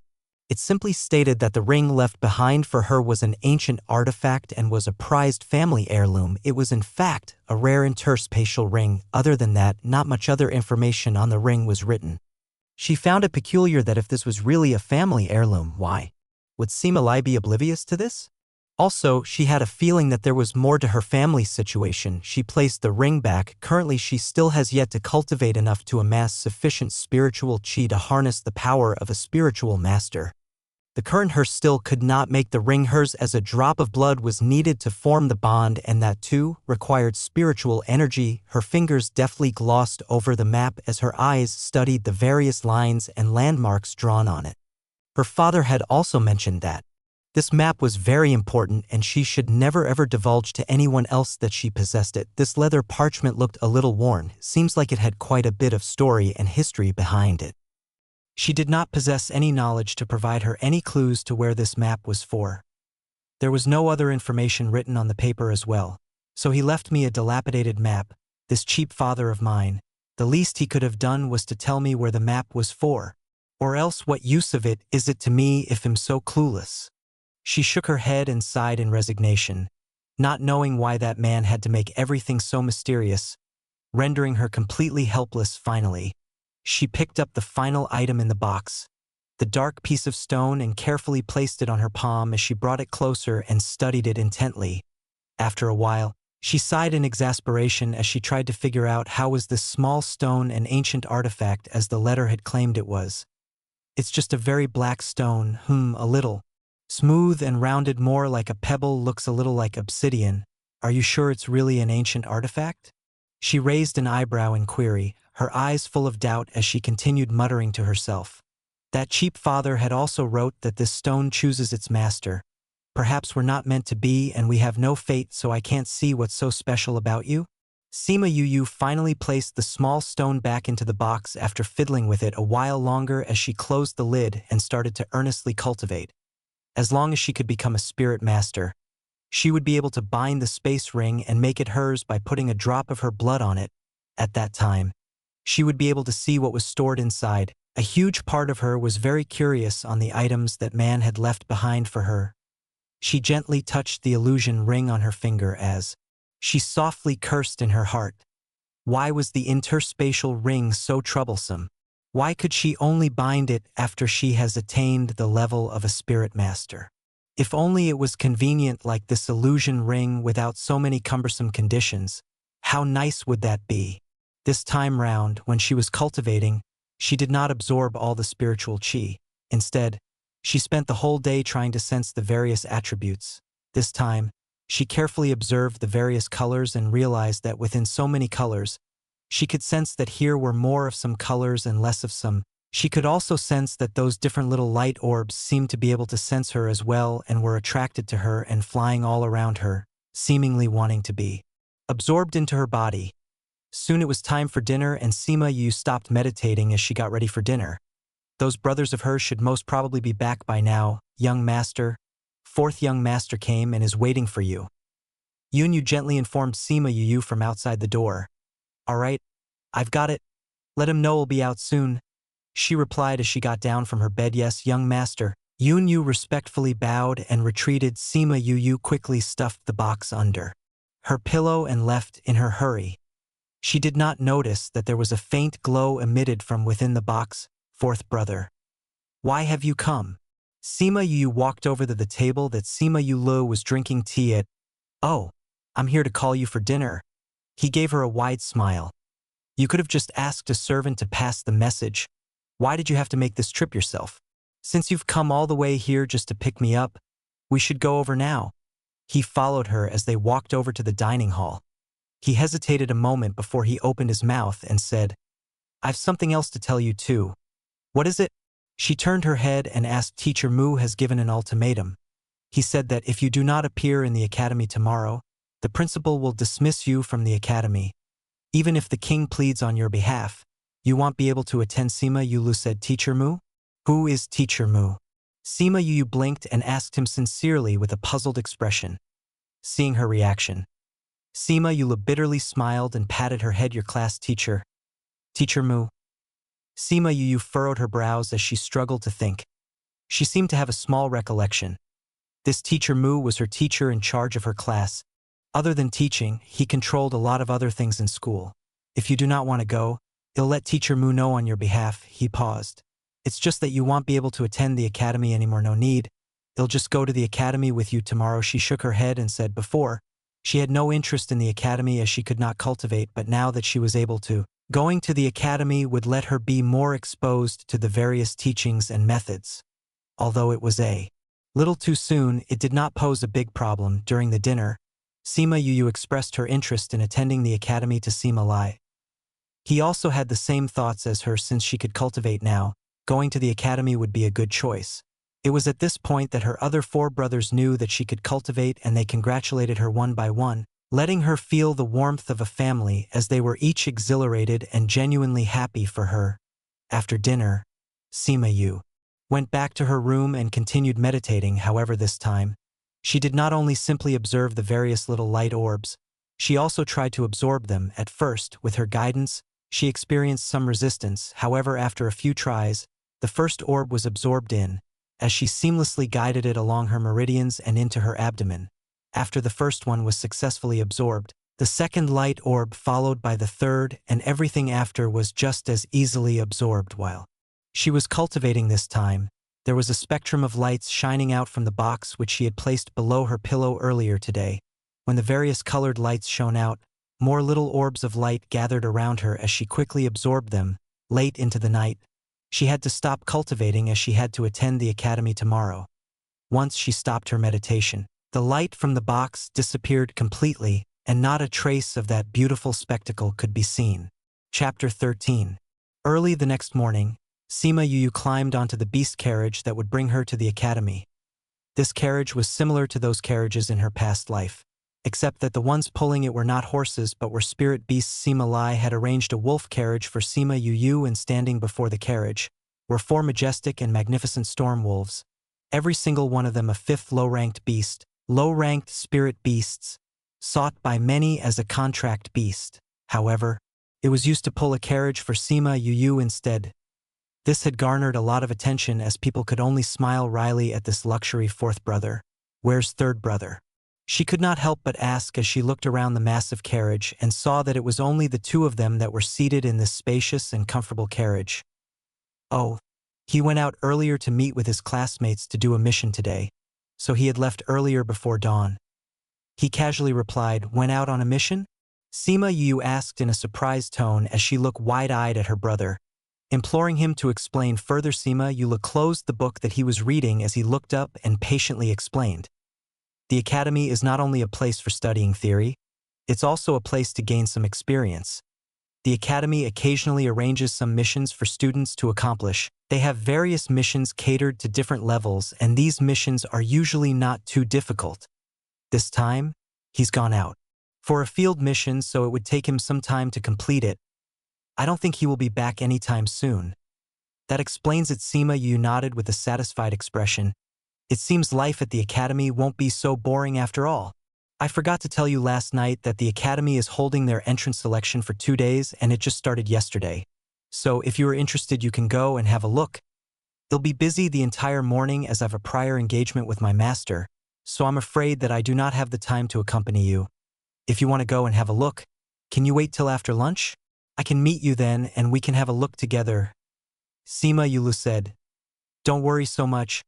No need to trouble you. If you are busy, don't let me hold you up. If I'm interested, I can just head over on my own. She shook her head and then refused. She knew that her brother was concerned about her and was worried that she'd be bored or someone may find trouble with her, but she could not rely on him all the time. At such an age, she was already old enough to be independent.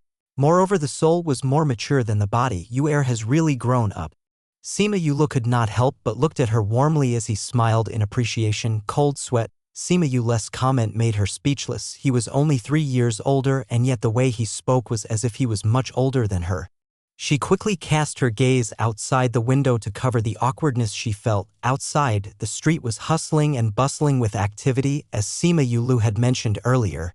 It was time for the selection for the academy, hence the capital was particularly lively this time of the year. The wolf carriage brought them directly to the front gates of the academy, and Sima Yulu brought her to her classroom and repeatedly nagged and fussed to make sure she had no problems before leaving. The moment she entered the classroom, there was a moment of silence. The appearance of Sima Yulu made everyone stare in shock. Seconds later, jeerings were heard as whistles and boos were thrown in the mix. "Why is the trash in our classroom? Haha, maybe he's here to check out the freshmen. I've heard that this year's selection have quite a few handsome men."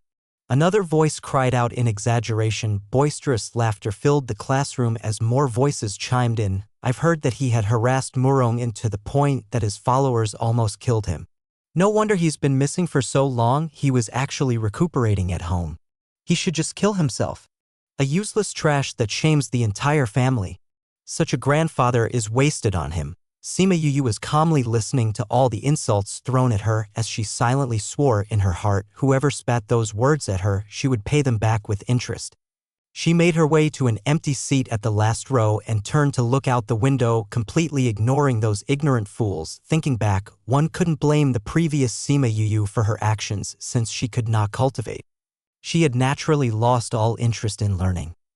She had no interest in studying as she could not cultivate. She liked handsome guys. She was after all a young girl. This was also understandable. However, her obsession was a little excessive. However, looking at her prominent background, she didn't misuse her identity and bullied others, unlike some other rich nobles who went around with their servants in tow whose pastimes were based around oppressing the poor and the weak. Everyone around Sima Yulu continued their discussions until they saw that he had no response. The chatter slowly died out as the topics began to hover about the new freshmen in the selection trials. However, some gossip mongers couldn't keep their mouths shut and continued digging out stories, and the topic soon steered to how a complete trash could actually enter the academy, making Sima Yulu the first trash that could actually enter its prestigious gates. Along the beautiful lake, there were pavilions built along it, and there was a group of youths discussing the matter on Sima Yulu's appearance at the academy. "Murong, don't tell me that trash is actually stalking you?" One of the youths asked Murongin, who was the center of attention. Murongin indeed had a dashing appearance. If put into modern context, he would be a movie star that ranked amongst the top. Hearing what that youth said, Murongin couldn't help but furrowed his brows. "Yes, I think that it may be true. Perhaps that waste couldn't take it anymore and followed you to the academy." The girl sitting beside Murongin was the very same one who had watched together with Murongin while Sima Yulu was being thrashed and beaten. When she heard that Sima Yulu was coming back to the academy, she could not help herself but ask, "Murong, what would you do if she continues to stick to you?" Murongin clasped the girl's hand in his and said, "Don't worry, I will not give him the opportunity to do that." Sima Yulu had just been sitting in the classroom for a little while when she was summoned into Master Mu's office. When she entered, she saw Master Mu sipping tea with a rather young, scholarly and elegant man dressed in a white long robe. That man gave people the feeling of being unapproachable and was a no-nonsense kind of person.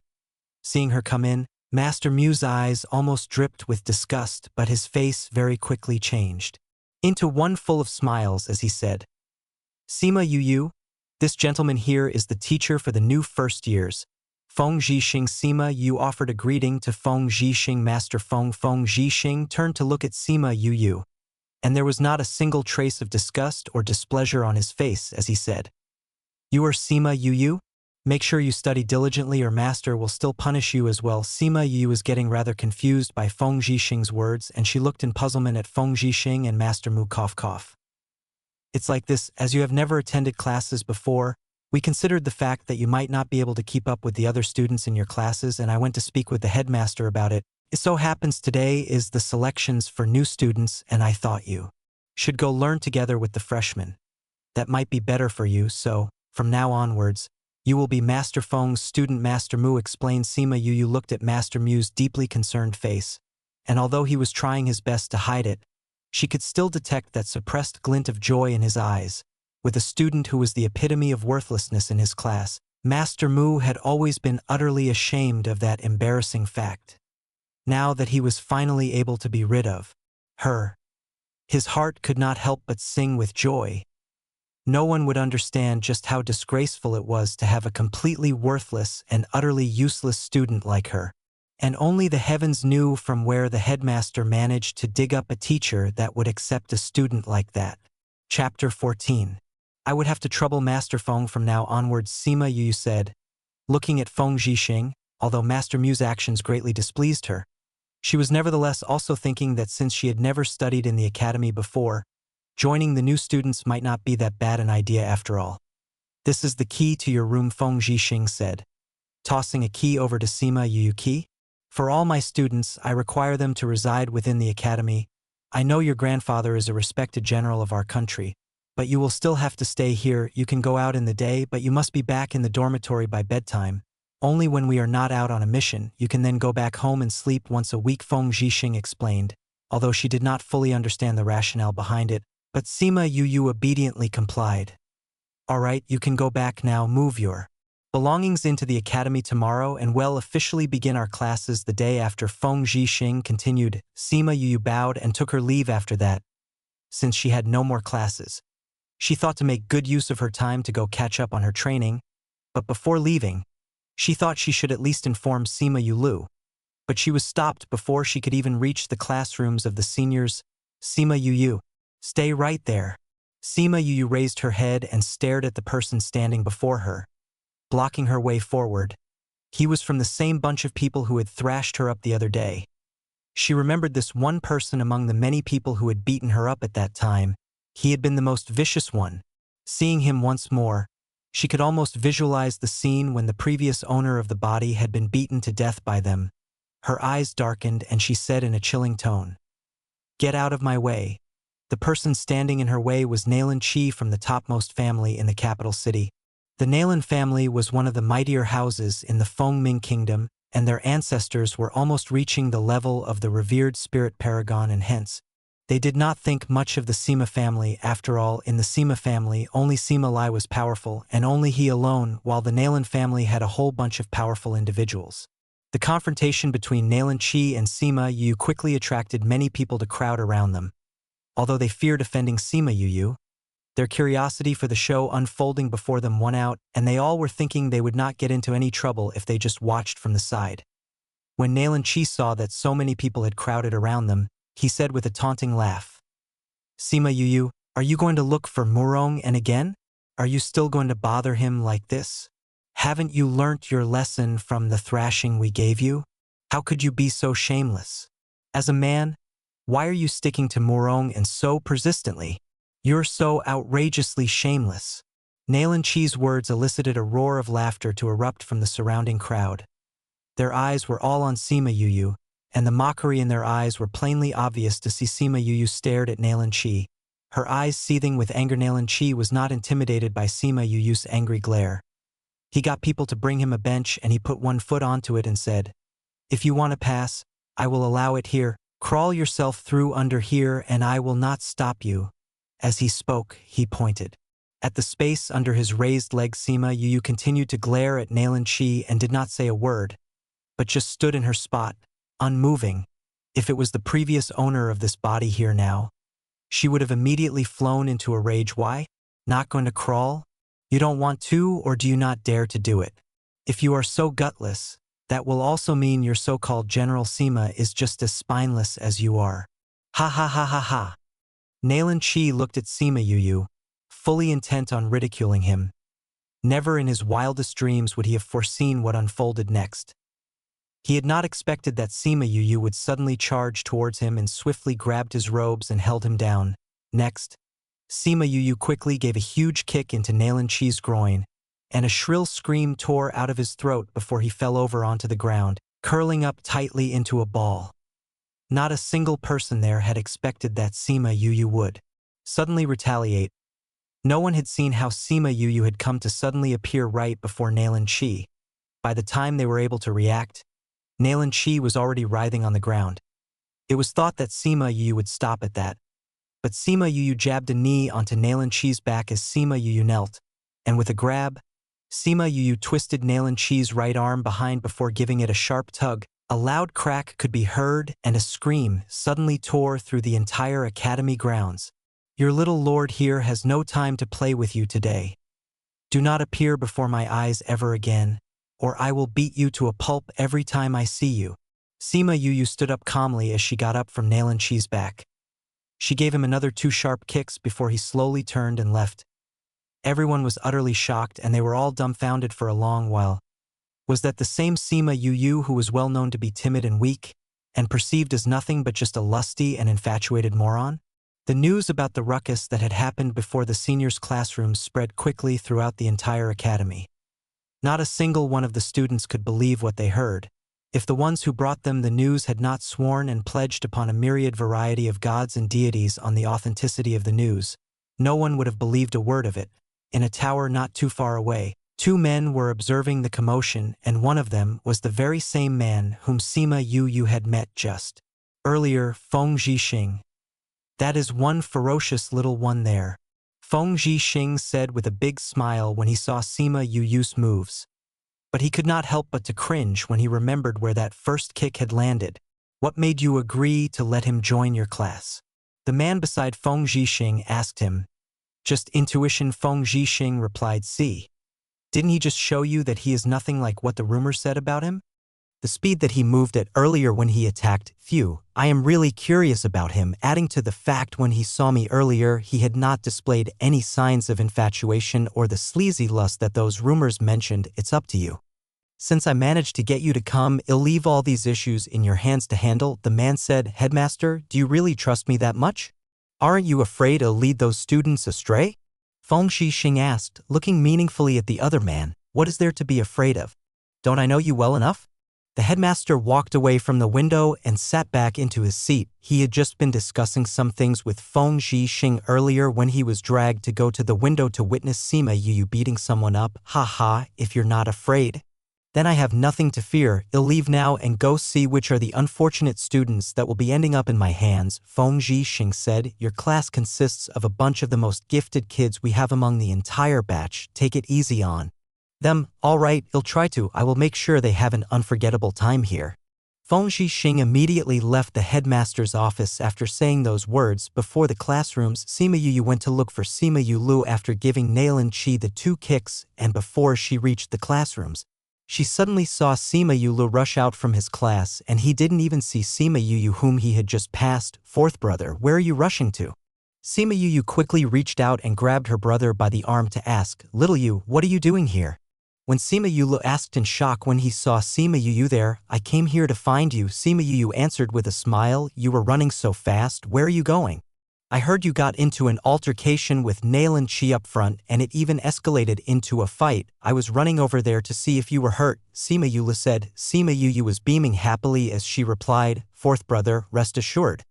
I am not hurt. I gave Nalan Chi a good thrashing." "Really?" "Of course. I'm right here before you, aren't I?" Sima Yu said. "That's good to hear." Sima Yu finally heaved a sigh of relief and then went on to ask, "What did you come here for anyway?" "Oh, I came here to tell you something." Sima Yu told her brother about her being demoted a grade and that she would also be boarding at the academy. Then she continued to say, "I intend to go back and inform grandfather about it. And I will move into the dorms tomorrow." Chapter 15. Feng Zhixing? "I've heard that he's quite a powerful figure. He's very well known," Sima Yu shared thoughtfully. "Well, since you've already made your decision, well, leave it as that. Come, let me send you back. There's no need. I'm not a child anymore. I can go back on my own. Bye." Sima Yu waved her hand awkwardly and quickly turned to leave. Sima Yu watched the departing back of Sima Yu as he let out a small sigh. He felt that ever since the last trashing, this little brother of his has really become more sensible. Moreover, now he could cultivate, he may catch up to him very soon. If he wanted to continue to be able to protect him, he has to work harder. A flash of determination could be seen in his eyes as he turned and walked back to his own classroom. Sima Yu wasn't very familiar with the academy as she followed the main path and directions of the signs and found herself standing before the majestic main gate once again. When she saw that the entrance was full of people, she thought back on how this was the second day of selections. The next one, Ouyang Fei, the examiner shouted out towards the group in front of him at this time. Within The group, a young man came to the front and followed the examiner's instructions and put his hand on the crystal ball. Sima Yu watched with interest and saw that when Ouyang Fei had poured his spiritual energy into it, the crystal ball emitted a red and green glow. My god. He actually has dual attributes. This time, our academy has a double-faceted spirit master. Great! Ha ha! The examiner was ecstatic when he saw the reaction of the crystal ball. He couldn't help but laughed out loud and bellowed to the person beside him, "Go tell the headmaster that we've discovered a double-faceted spirit master." Soon, as if summoned by the wind, a man swiftly arrived, and from the memories, Sima Yu recognized him as the headmaster of the academy. "Where's our new student who is also a double-facet spirit master?" he asked as soon as he arrived, and he saw the examiner pointing excitedly to Ouyang Fei. The director flashed a large smile and walked up to Ouyang Fei and greeted him. He then guided him into the academy. Sima Yu could not help but sneer. This director really was quite a character. When he saw that she was trash, he had on a sour face, and now when there was a genius presented before him, he blossomed into a smile that made her irk.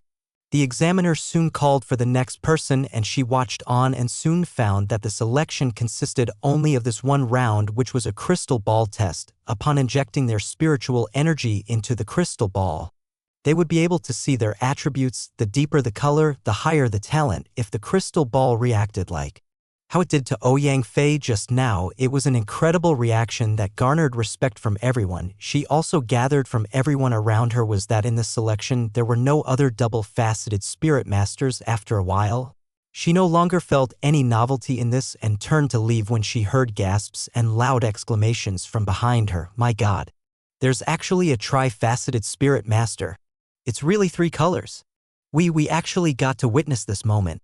This time there was a huge outburst from the crowd. The people started shouting out loud exclamations in shock and disbelief. There hasn't been a tri-faceted spirit master in the academy for hundreds of years. What's more, just before this, a dual-faceted spirit master was discovered. The examiner was panting in excitement. This year, they've just discovered a dual-faceted spirit master, and moments after, a TR-faceted spirit master?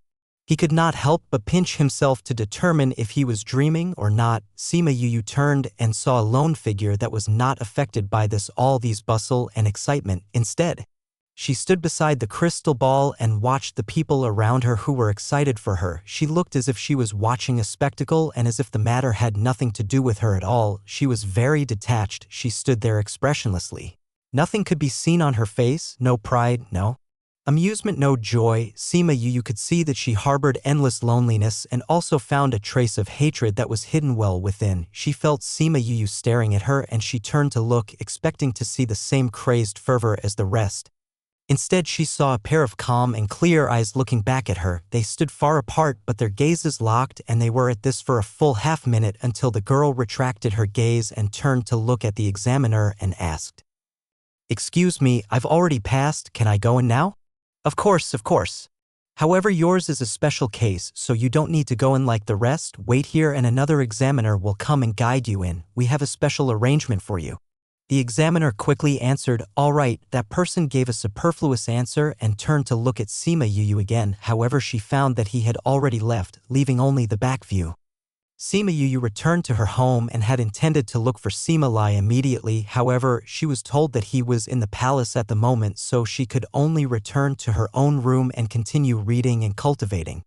Last night she felt that there was progress in her cultivation, and she believed that she was just a few steps away from becoming a full-fledged spirit master. At that time, she would finally be able to bind that ring that her father had left behind. After all, having an interspatial ring was much more convenient. She had warned Yunyu and Chun Jian not to disturb her under any circumstances and had also locked the door from within, ensuring that no one would interrupt her during this crucial period. She sat down in meditation as she concentrated on sensing the surrounding spiritual qi. It was now much easier to sense the surrounding spiritual qi than before.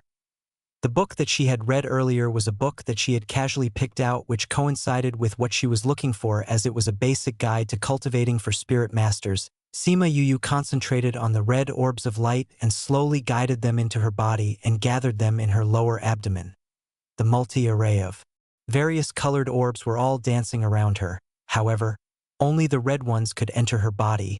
At the same time, the box emitted a glow from within and assisted in her cultivation.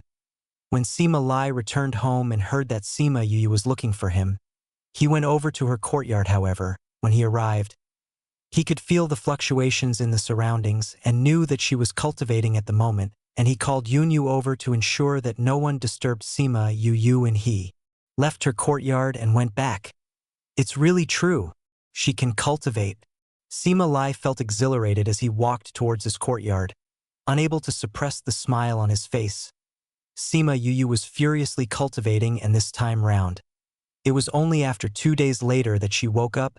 She felt refreshed and as if her whole body was rejuvenated and a warm stream was flowing within her.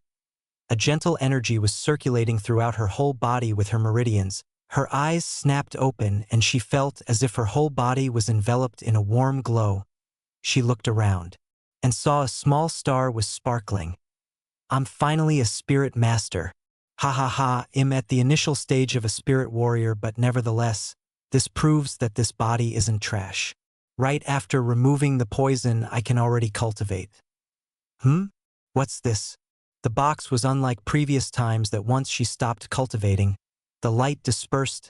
This time, resplendent rays of various colored lights poured out of the box. She couldn't help but reach out to the box in her stupor. Once she picked up the box, the lights all disappeared. Even the soft glow that enveloped it dissipated. She curiously opened the box but found nothing out of the ordinary, only the same 3 items that were in it before. There's nothing strange in here. What could be the one that caused those lights to appear? She muttered out loud in puzzlement. Chapter 16. She picked up the interspatial ring and the stone as she inspected them closely. She poured in spiritual energy to inspect them separately and still could not find anything special. She then put the stone down and used a small knife and pricked her finger as she let the blood drip onto the interspatial ring. She stared at it intently, watching in marvel as her crimson blood seemed to have disappeared into the ring. Although she had witnessed it touching the ring, she felt a sense of closeness and realized that her link with the ring had been established. Just as she was curious and focused her thoughts on the interior of the ring, she felt as if her consciousness was sucked away into a different space inside the ring. Sima Yu couldn't help but stare wide-eyed as she took in her surroundings. She was surprised to find herself standing in a space the size of a room as she excitedly said out loud, "From now on, going out will be so much more convenient. I can store everything in here." Her consciousness swept the entire room in its entirety, and she had a grasp of how it worked. As she retracted her consciousness, she heard a voice in her head cry out, "Ha ha ha ha ha ha. This little master has finally awoken." Sima Yu was startled as she subconsciously asked, "Who is it? Huh?" The other voice paused for a while and there was silence. Suddenly, the voice exclaimed, "You actually don't remember me?" Sima Yu scanned her surroundings and saw nothing. Where did the voice come from? Sniff, sniff. I can't believe you actually forgot about this little master. The voice whimpered out indignantly, "Who are you?"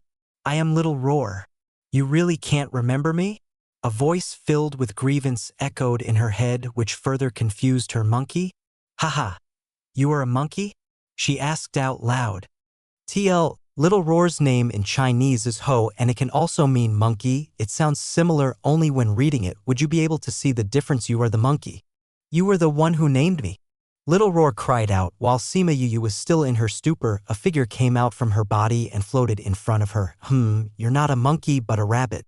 Sima Yu looked at it from head to toe, and after affirming it, she nodded contentedly. "Rabbit? How am I a rabbit? I am Ho, the ancient sacred beast Ho."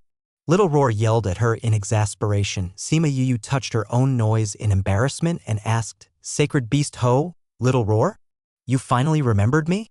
Little Roar asked. "Not really," she seriously answered. "Then how did you know that I'm called Little Roar?" It asked earnestly. "Didn't you just say it yourself?" Sima Yu carefully answered as she looked at this creature once again. This creature's IQ was way lower than a human's. "Oh, did I? Sweat, how are you in my body? Also, just now you mentioned that you finally awoken. What do you mean by that?" Sima Yu, who was speechless at the way the little rabbit appeared, could not help but ask, "I have a contract with you, so where else would I be other than in your body?" Little Roar asked. "Contract?" "That's right. We are bound with a spiritual contract, and although you then died, your spirit was still around and I followed you here. Little Roar replied, why then did you not appear till now? Sima Yu continued to ask, didn't I just tell you? I was in a deep sleep. Little Roar explained, you were hurt and the injuries spread to me as well, and I was recuperating in my sleep. I did not expect you to have forgotten me when I woke up. While Little was so sad he started sobbing and the tears dripped onto Sima Yu. As an invigorating sensation of relaxation came over her, your tears are amazing, Sima Yu exclaimed. I am a charm beast, of course you will feel good, Little Roar retorted. Really? Sima Yu stared at Little Roar intrigued and said, you mentioned you got hurt earlier, how did that happen? And how did we come to be bound in a contract? I don't remember having ever seen you. What were you? You were so detestable. I don't like you anymore. How could you ever forget your adorable Little Roar? Luckily I entered into a spiritual contract with you earlier, or I would never have been able to find you. But now Yu has completely forgotten about Little Roar altogether. Little Roar wept sadly. Seeing Little Roar in such a state made Sima Yu suddenly overcome with a sad feeling in her heart as well. Seemingly having been affected by Little Roar's emotions, she carried Little Roar into her arms, gently stroking its fur and said, I'm sorry, I really can't remember, but I can feel the link between us. When you were sad, I feel it in my heart as well. Little Roar stretched out a short front paw and rubbed it over its face and said, maybe your spirit was damaged, and it has caused you to forget your previous life? I will go take a look. Upon finishing the sentence, Little Roar suddenly vanished from within Sima Yu's arms and quickly reappeared, but its face was looking rather concerned as it stared at Sima Yu to say, your memories have completely disappeared. No wonder you do not remember me. Memories? What memories? Sima Yu raised Little Roar up before her eyes and asked, it wouldn't help even if I told you. You will have to find those memories back on your own. Little Roar replied, recently I have been feeling that I am missing some memories as well. Sometimes my mind feels a little empty, feeling like I am forgetting something very important, but if it was that important, why do I not remember a thing about it? Sima Yu released Little Roar and put both her hands on her head as her face twisted up in frustration. Yu, don't get so frustrated, that will not help you get back your memories, Little Roar said. Sima Yu turned to Little Roar and asked, Little Roar, you know of a way? Little scratched at its tiny head for a while before it finally said, I think it must be due to your spirit having been damaged that caused you to forget what happened in the past. As your spirit gradually restores itself, you should be able to remember them again, but how do you restore the spirit? Eat things that are beneficial to the spirit and also cultivate. Once you reach a certain level, you will be able to restore your spirit, Little Roar replied. Suddenly, Little Roar saw the stone in the box. It cried out in surprise and pointed at the stone. That is the spirit pearl? Sima Yu saw Little Roar's agitated reaction and she asked, you know of this thing? Of course I know about it. Little Roar's eyes lit up as it flashed to come before the spirit pearl. It stretched out its two short paws and started caressing the pearl, its drool almost dripping out of its mouth. My cheapo father said this was a divine item handed down from far ancient times, and it will only acknowledge the destined one as its owner, Sima Yu said. Little Roar was still caressing the spirit pearl as it nodded vehemently and said, yes, a pity no one knows what kind of use this pearl has. Yu. Come here quickly and see if it will acknowledge you as its owner. I heard that this is a magical item of the highest divinity and it will be great as you can gain its acceptance. Really? Sima Yu looked at Little Roar skeptically. Really? Come try. Little Roar carried the spirit pearl to come right before Sima Yu and urged excitedly, Sima Yu hesitated, but when she saw Little Roar's earnest face and so filled with excitement, she took the spirit pearl and said, all right, I'll give it a try. Yup.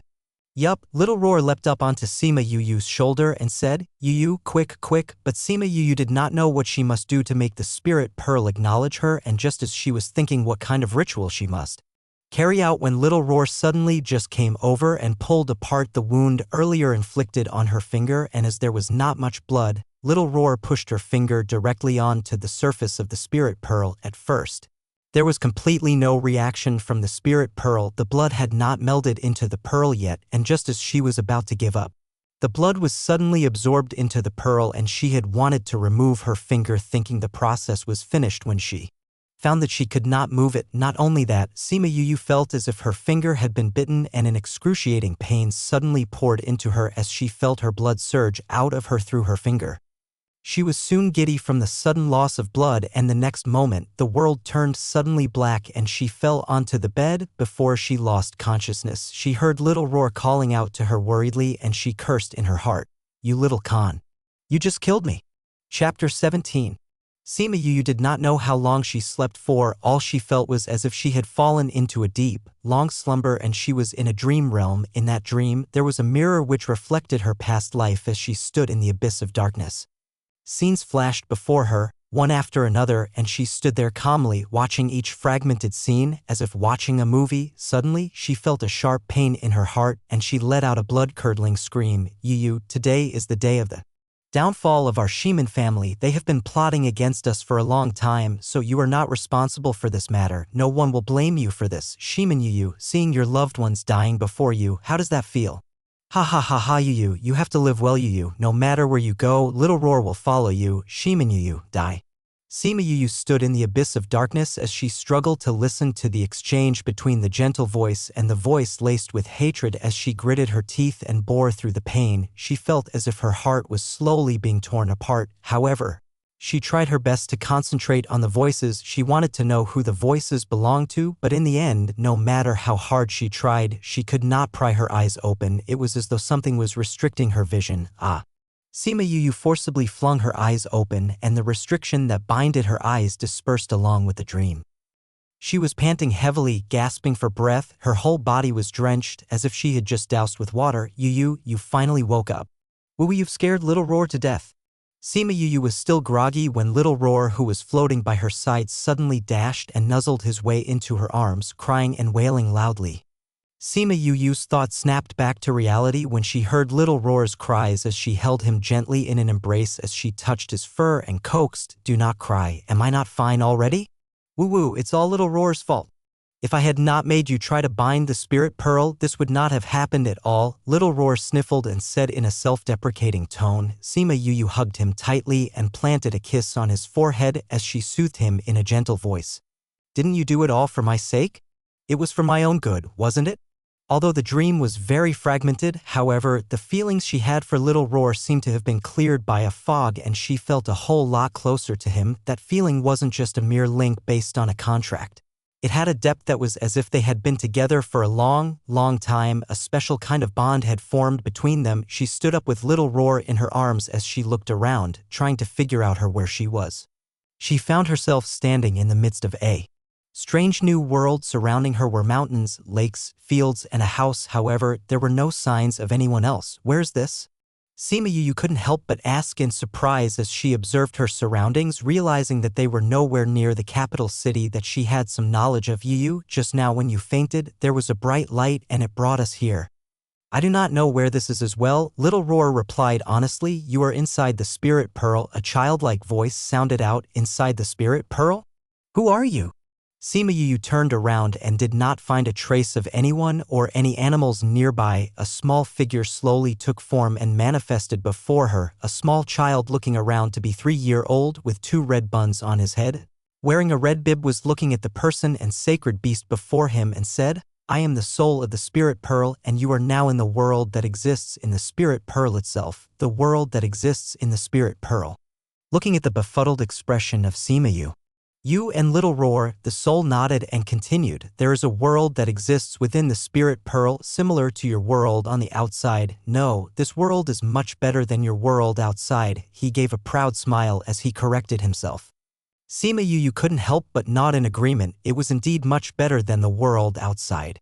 She could already feel that the spiritual qi in the environment was many times denser than the outside world. Even a novice like her who could feel the spiritual qi without meditating signified how many times the spiritual qi was. Also, not only the spiritual qi was denser, the ground was filled with many precious herbs. Where did these herbs come from? She couldn't help but ask as she stared at the myriad and vast quantity of precious herbs that were growing on the pastures that stretched beyond what she could see. These were all left behind by the former masters. "And these herbs have been around for hundreds and thousands of years," replied the boy with a sense of pride. "All those that can't grow for too long have been regularly cleared by me, the former masters?"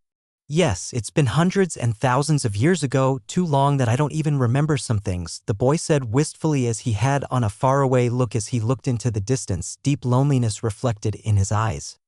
Not knowing if it was because of the bond they shared due to the contract, when Sima Yu saw that he had on a lonely and forlorn expression. She walked up to him and held him up in her arms as she brought him closer to her face and looked at him in the eyes and softly said, "Don't worry, we are here, with us around, you won't be alone anymore." The small boy was startled and he stiffened up when he heard that, however when she embraced him. He felt her warmth and he slowly relaxed and let out a small cry. Yeah, Sima Yu patted his head as she carried him in her arms and walked towards the house and said, "Let's go have a look around, okay?" "Sounds good." Little Roar, who was perched on Sima Yu's shoulder, exclaimed excitedly in anticipation. Sima Yu walked towards the house and went in to explore, discovering many things the previous masters left behind.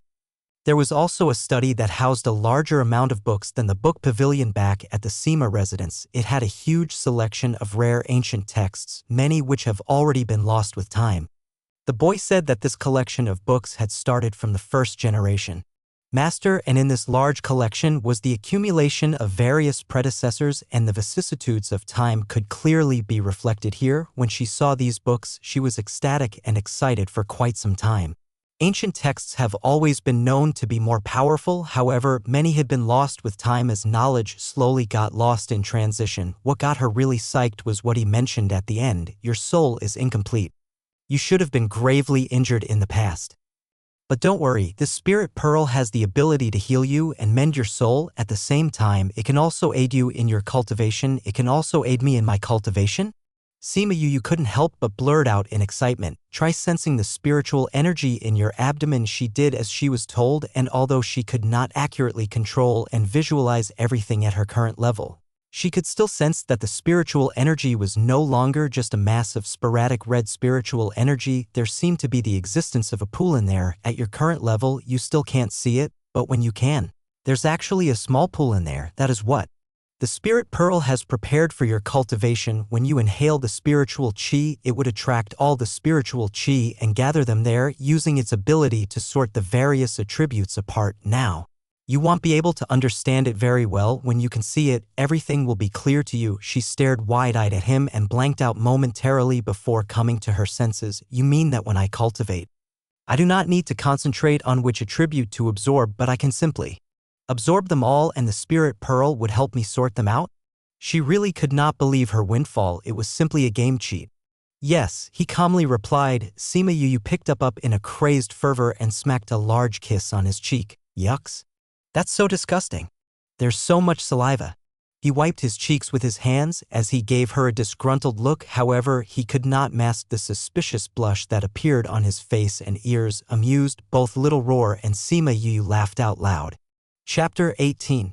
Sima Yu gave the boy the name Little Spirit, and after she gained some understanding of the spirit pearl and how to use it, she returned back to her own room. Upon returning, she remembered the academy matters, as she quickly called her two maids in and found out that 4 days had passed since then. When she heard that, she was startled and jumped up and quickly stuffed everything she needed into her interspatial ring and ran out. You knew. Just now young master used an interspatial ring, didn't he? Chun Jian asked in disbelief. Yunyu, who was equally stunned, nodded back in a daze. It seems like it. Then you mean that our young master can now cultivate? Yes, and before he left he still told us to cultivate properly. They both looked at each other in confusion. That person, was that really our young master? Heshold B. Sima Yu had quickly dropped by and informed Sima Lai about her lodging in the academy, and then she headed back to the academy in the beast carriage, thinking on how many days she was late for school. She was worried that Feng Xing would not let her in. Imperial Academy. The first years of the elite class were all having their lessons, and when Feng Xing came into the classroom and saw the empty seat at the back of the class, a glint came into his eyes as he looked at the rest of the class and said, "It's been 2 days since you all started attending our academy. By now you should have a grasp and better understanding of how things work in here. Also, those that are in this class are all who harness spirit energy, so I will not repeat all the basic stuff to you. Now we will learn how to absorb spiritual qi into our body faster." At the end of the day, the first years each returned to their own yard.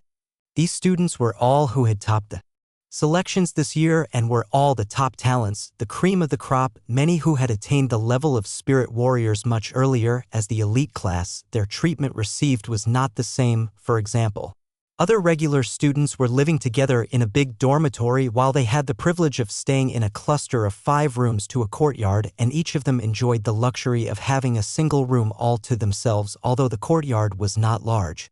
But the facilities were not lacking. It was fully equipped with a kitchen, bathroom as well as a garden. Standing before the entrance, Bei Gongtang was about to open the door but found that it had been opened prior to this. Bei Gongtang, how are you always so fast?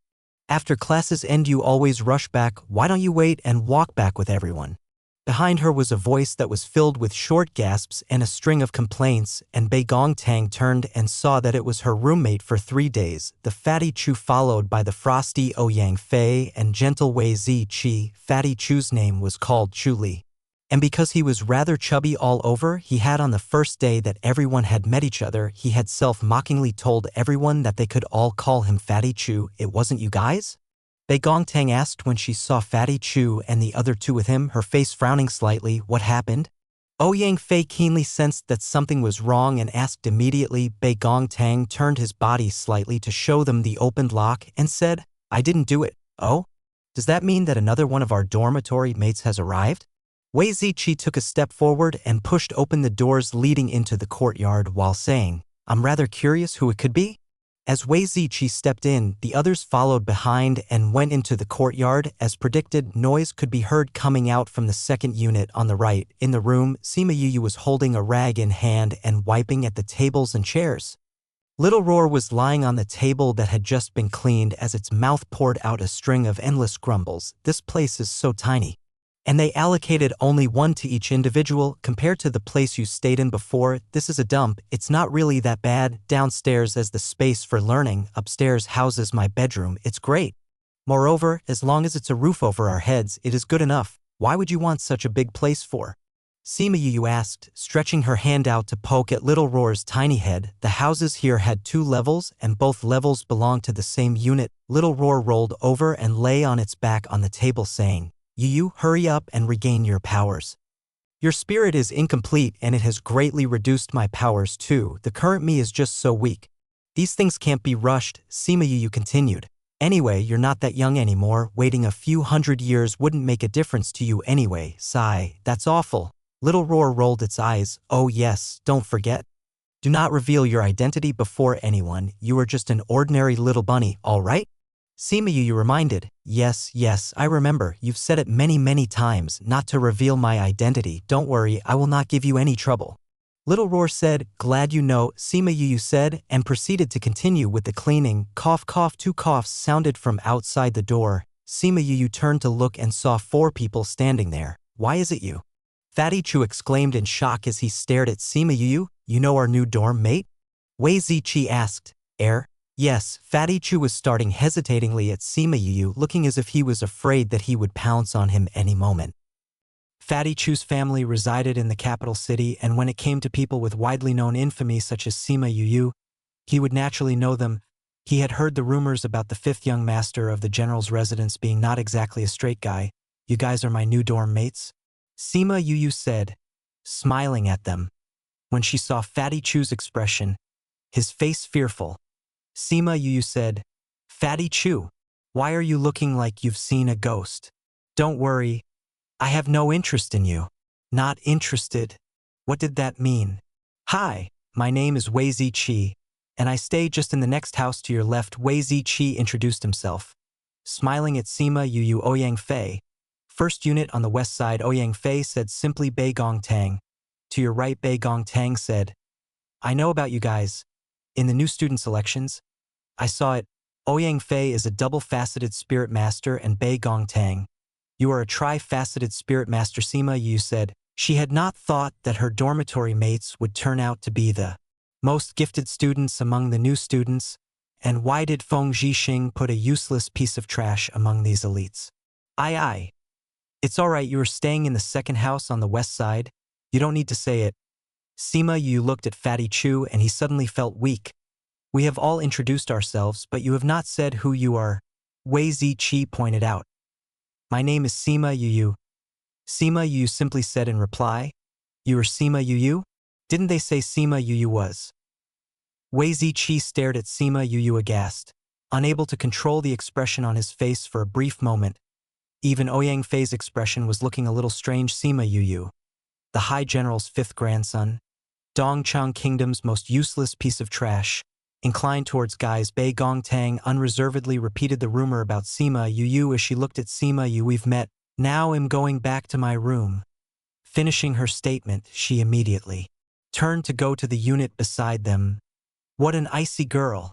She was very beautiful, and now she had become a cool and aloof beauty. When she thought back to having seen her withdrawn from all others, isolating herself during the selections, Sima Yu could not help but feel that she was hiding a secret she did not want others to find out about herself. "I'm going back." Ouyang Fei left as well after saying cough cough. "Then we welcome our new dorm mate," Wei Ziqi said, laughing awkwardly. "The teacher taught us quite a bit of knowledge today, and I need to go back and revise. Bye."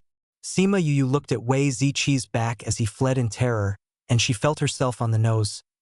Wei Ziqi was just a little more suave than others. Did he really need to react so strongly? Was she really that terrifying? Cough cough. "Then I will need to go back and catch up on cultivation," Fatty Chu said hurriedly, preparing to flee as well. "Fatty Chu, you stand right there." Sima Yu stretched out her hand and grabbed Fatty Chu by the collar and dragged him back. "What do you want?" When he saw the evil glint in Sima Yu's eyes, Fatty Chu instinctively raised up his arms and crossed them protectively over his chest, his face in abject horror. Chapter 19. When Sima Yu saw his reaction, she smacked him hard the back of his head and yelled, "With you looking like a bear, even if this young master is perverted, I won't choose the likes of you." Hearing this, Fatty Chu felt more assured and no longer wore the same horrified expression on his face, as he quickly switched and put on an amicable smile and asked, "May I ask, why did fifth young master stop me for?" Sima Yu grabbed him and pulled him into the room, closing the door behind them, and asked earnestly, "Fatty Chu, are you familiar with the other three people? Do you know them well?" Fatty Chu shook his head and replied, "Bei Gongtang is a person of few words, and she likes being alone. Other than her name, she has never divulged anything else about herself." Sima Yu touched her chin as she thought out loud, She has on that frosty expression. She doesn't seem to like to interact with others." Ouyang Fei as well, other than his name and that he is a double-faceted spirit master. "We don't know anything about his family, his background, or even where he's from." Fatty Chu continued sharing. "Damn it, why is everyone so mysterious?" Sima Yu couldn't help but exclaim out irritatedly, "How about that last guy? Wei Ziqi. He looks amiable. Fifth young master, although he is better looking. I'd advise you to have any designs against him." Fatty Chu quickly interjected when he saw the expression on Sima Yu. "Why?" Sima Yu asked in response, before the underlying meaning became clear to her. She smacked him hard on his shoulder and cried out, "Since when did I even say that I have any designs on him?" "Well, your eyes were bright and sparkly when you spoke about him. Almost the same expression when you look at Morong," and Fatty Chu answered as he cast her a contemptuous glance. Cough cough. "The past is the past. Now I'm a changed man, and I'm no longer interested in men." Sima Yu couldn't help but cough slightly in an embarrassed manner. "Enough of this talk. Now tell me, why should I not have any designs on Wei Ziqi?" "Because he has quite a powerful background. He comes from the lineage of the beast tamers. Wei is the largest beast tamer clan in the northern forest city, and they hold a very prestigious status in Beichun Kingdom. Even though your grandfather is the general, he is still not in a position to directly confront such a powerful beast tamer clan. It is said that Wei Ziqi is the direct descendant of the most talented beast tamer. So you can imagine the status he has in his family." Fatty Chu explained. "Oh, so he hails from the beast tamer clan." She finally let go of Fatty Chu and sat down as she continued asking, "What are his spirit attributes?" "It's the rarely seen ice attribute coupled with wood." Fatty Chu said, "Ice attribute? I thought there were only metal, wood, water, fire, and earth for the various spirit attributes." Sima Yu asked. Those are just the more common spirit attributes. Fatty Chu knew what kind of a useless piece of trash Sima Yu had been before, and it was completely understandable that Sima Yu did not understand it, so he explained it patiently. Beyond the basic 5 attributes, there are a few more rarer ones: ice, wind, and lightning attributes. However, these are really very rare, so not many people know about them. It's said that perhaps among 10,000 spirit masters you may be able to find 1 or 2 with such rare attributes. That rare? Sima Yu could not help but gape out loud. Yes. And I've also heard that their attacks are especially powerful. Fatty Chu replied enviously. Why are you putting on such a disgusting expression? Envious? As long as you work hard, you can also become as strong. Sima Yu chided. Haha. True. Fatty Chu scratched the back of his head and looked down in embarrassment. Well, now that I know more about the rest of them, now let's talk about you. What is your attribute? She asked him. Oh, I have a double attribute of fire and earth. He replied. Fire and earth attributes? Wow, not bad, boy. Didn't know you had it in you. Sima Yu looked at him and cheered him on. Fatty Chu wanted to roll his eyes. Oh please, in the past you only knew how to chase Morongin. Where in the world did he have the time to care about a second character like him? I thought that multifaceted spirit masters were rare? How are there so many just in this one dormitory? Sima Yu asked curiously. Yes, that's true. I've heard that there were even years where not a single multifaceted spirit master, and yet this year alone for such people popped up, and even amongst us there's a tri-faceted spirit master. What's even more coincidental was that the 4 of us were in the same group and were lined up consecutively. Ouyang Fei was the first who was tested, next was Bei Gongtang. Wei Ziqi was the 3rd, and I was the 4th. You should have seen that teacher's reaction then. He was shocked silly. Fatty Chu chortled on as he thought back on the selection day. He was surprised that chatting with Sima Yu was actually quite fun. She had witnessed the selection of Ouyang Fei and Bei Gongtang, and had left right after Bei Gongtang got selected. She hadn't expected that right behind would be Wei Ziqi and Fatty Chu. At that time, that teacher was drowned in ecstasy when he had tested Ouyang Fei and Bei Gongtang, adding in the 2 other geniuses behind. She could more or less imagine his expression then. If he knew that she was a perfect prism, what would his expression be? Would he have died of a heart attack on the spot? But 5th young master, why are you in the elite class? Fatty Chu could not help but ask. What elite class? Sima Yu asked back in query. That's our class. We had the best results on the selection day, so we are all in the elite class. Do you not know that?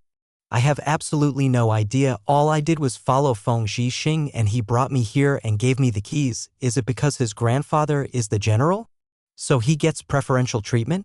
Fatty Chu couldn't help but think in that direction. Since Master Feng gave you the keys means that you are a member of our class, but you'll have to be mentally prepared. The people in our class all have quite a bit of background.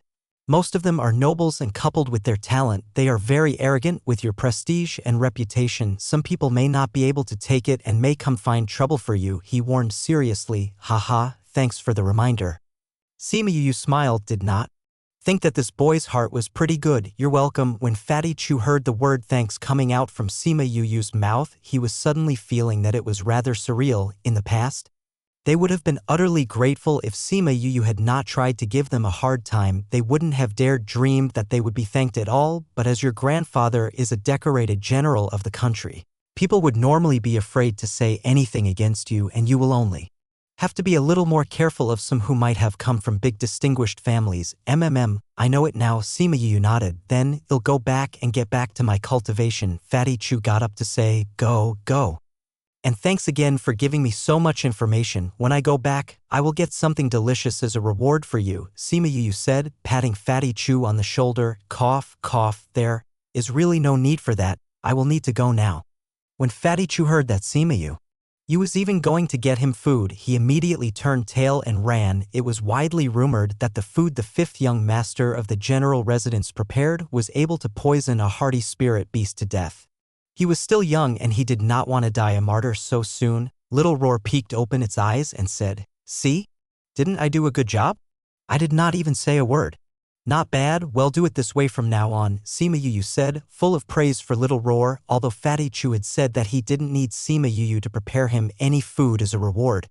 It was very early the next morning that he was drawn by a delicious and enticing scent wafting out from the kitchen. When he got to the kitchen, his eyes widened in disbelief when he saw the figure bustling busily inside. Chapter 20. Sima Yu was finishing her last dish when she heard the door open. She turned and saw Fatty Chu standing there in a daze and his mouth wide open. What happened? You really know how to cook? Fatty Chu said, do you want to try and see if it's poisoned? She retorted, academy classes start at 9 in the morning, and she woke up at the break of dawn and cultivated for a while before started preparing breakfast. She was very eminent on one thing, that was, she needed solid food, good food to tide through her days. In the past, unless she was out on field missions, would she forsake eating and nibbled on snack bars, ration food, or pills. This was deeply etched in her, so she continued displaying her culinary skills here. While cooking, she had also thought about the others living in the same courtyard as her. They would be living together for a few years, hence she decided to include in their portions as well. Fatty Chu quickly walked over to the table and sat there, looking at the spread before him as he gulped a few times and asked, aren't these all restaurant food? This person was simply unbelievable. Was she that untrustworthy? He simply did not have any faith in her. If you do not want to eat, I won't force you. Her eyes narrowed with a glint while serving up the last dish. Ha ha, of course I want to eat, Fatty Chu quickly replied, sneakily stealing glances at the rabbit who was already nibbling by the table. Seeing that it was well and alive and it had on a blissful expression while eating. What's more, the aroma was so tantalizing and he concluded the food must be delicious. At this time, another person appeared by the door and looking at the table full of appetizing dishes, he cried out in surprise, oh, what a spread, looks like there's no need to go to the academy's cafeteria today. It smells amazing. Sima Yu looked at the handsome uninvited guest who happily sat himself down by the table and thought back on how he fled yesterday. She asked in an icy tone, you're not afraid he'll eat you up today? YZ whole body stiffened when he heard that, but then he looked at the spread before him and he shrugged. I'm afraid, but let me eat first, then he'll continue being afraid. Everyone who heard that was rendered speechless. This is your pet? Wei Ziqi looked at the small, unassuming bunny and asked. When he heard Wei Ziqi called him a pet, Little Roar was furious and glared at him. He was a spirit beast, the sacred ancient beast Ho. One really could not blame Wei Ziqi for calling Little Roar a pet. If he wanted to blame anyone, it would be on Sima Yu's infamous reputation for being a trash. That label made everyone believe that he was unable to establish a contract with any spirit beasts, and with Little Roar's fluffy and docile appearance, one certainly wouldn't link them as together in manner. It simply looked like an adorable pet kept for entertainment. Sima placed the last dish on the table and replied, yeah, I've spent quite a large sum of money to buy it. Little Roar, who had already eaten his fill, cast her a glance full of disdain and contempt as he jumped off the table and went to the garden. Bought him? Obviously, it was her who cheated him into establishing a contract. This big liar. Looking at the expression on Little Roar, Wei Ziqi started doubting himself. Was this really just a pet? All right, let's dig in. Fatty Chu quickly said as soon as Sima Yu sat down. Wait, what about the other two? Sima Yu asked. No idea where they went. Every morning it's just me and Ziqi who goes to class together, Fatty Chu said impatiently, completely disregarding the other two. Is that so? What game are they playing at? Acting so mysterious. If you go to their rooms now, you won't find anyone, Fatty Chu said while stuffing his mouth. All right then, let's dig in. She found that what she just said was completely redundant. As the dishes were being swiped away at tremendous speed while she picked up her chopsticks, she laughed and shook her head as she saw the manner and speed these other two were skillfully gobbling up all the food after breakfast.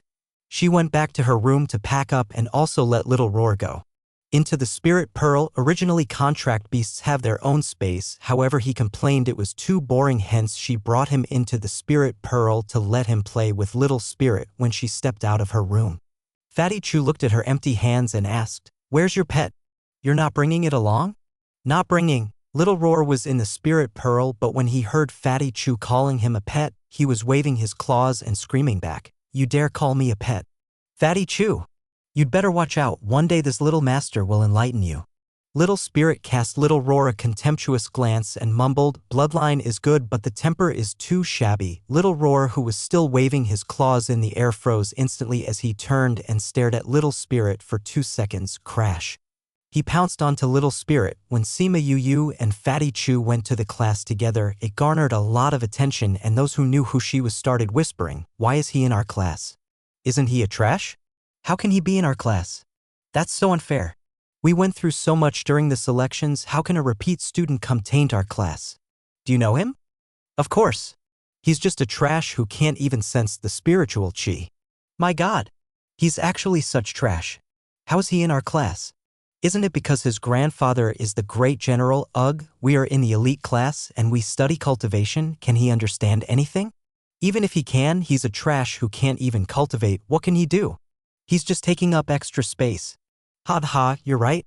Sima Yu glanced at these people. Although they were whispering, it was all still heard by her. Seeing that only the last row of seats were available, she walked behind and sat down. Those who were seated in front of her looked at each other and stood up, wanting to cause some trouble for her, but just then, Feng Shiqing walked in. They helplessly sat back down in their seats, habitually looking at the last row of seats. When he saw Sima Yu seated, he was surprised. Sima Yu, here.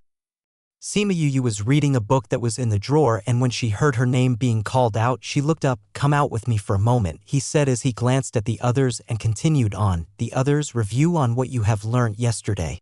Sima Yu had some apprehension when she left the classroom with him as she followed him to his office, thinking back on how she was late for classes for a few days. Could it be that he was going to expel her? Why did you only attend class today?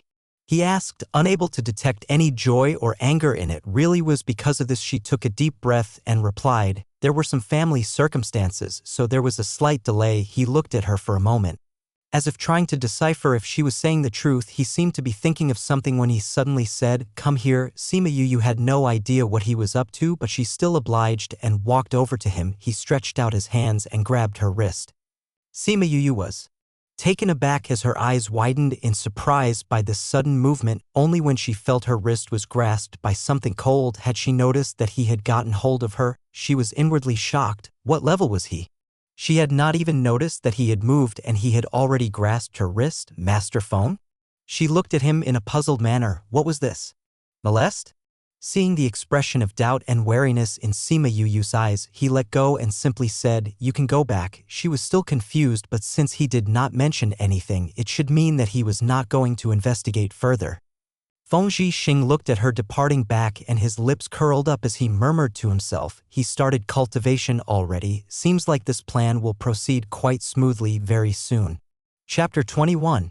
Since Feng Shiqing did not mention anything further, Sima Yu felt relieved, was strolling back to the classroom in a relaxed manner. However, this tranquil moment was broken shortly when she heard Little Spirit's warning, you have to be careful.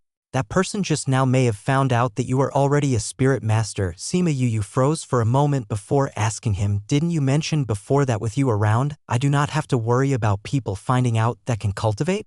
In general, he emphasized, I can conceal the spiritual fluctuations emitted from your body, and ordinary people cannot sense it. However, that person just now was very powerful, and when he held your wrist just now, he did a probe, and I think he may have already found out. Why would he probe me? Sima Yu gave it some thought before throwing it to the back of her mind. Now, what she needed most was time. She needed to maximize her time to efficiently and effectively cultivate, since she started much later than everyone else. As soon as she stepped into the classroom, the eyes of the students turned hostile and there was a trace of mirth mixed in as everyone's gaze rested on her. Some had thoughts that Feng Shiqing had booted her out of class, and soon a string of curious gazes followed the slim figure walking to the back of the class. Sima Yu ignored them and continued on when suddenly someone stuck a leg out. Everyone stared in delight, expecting her to trip and fall. However, all they saw was the slim figure walking smoothly across without any hitches, stepping on that person's leg very naturally, as if stepping on a stool. The person screamed out loud after she walked past, as she had deliberately made some adjustments and shifting her weight, so that particular step had encompassed her whole body weight in it. Sima Yu, watch where you are going. Don't you know how to walk properly? That student screamed out loud in anger. That's the way I walk. She did not bother giving a second look and completely disregarded that person as she strolled back to her seat. You. That student stood up and was about to storm off in her direction to teach her a lesson when another student quickly said, Miss Meng, Master Feng is coming. Meng Ting saw Master Feng walking in and she had no choice but to sit back down. She turned her head and glared at Sima Yu, eyes full of resentment. Miss Meng, don't you worry. Teaching that brat a lesson is as easy as pie. There'll be lots of chances to clean him up. He Ji said, that's true. So what if his grandfather is the great general? My Meng clan is not afraid. A dangerous glint flashed in her eyes when she spat that out. Yes. Although Sima Yu has the great general watching his back, he doesn't have the backing of a great family clan. How can you even compare the likes of Mirage City's largest family clan, the Meng clan? He Ji scoffed. Quiet down, Feng Zhixing said as he faced the class of 35 students.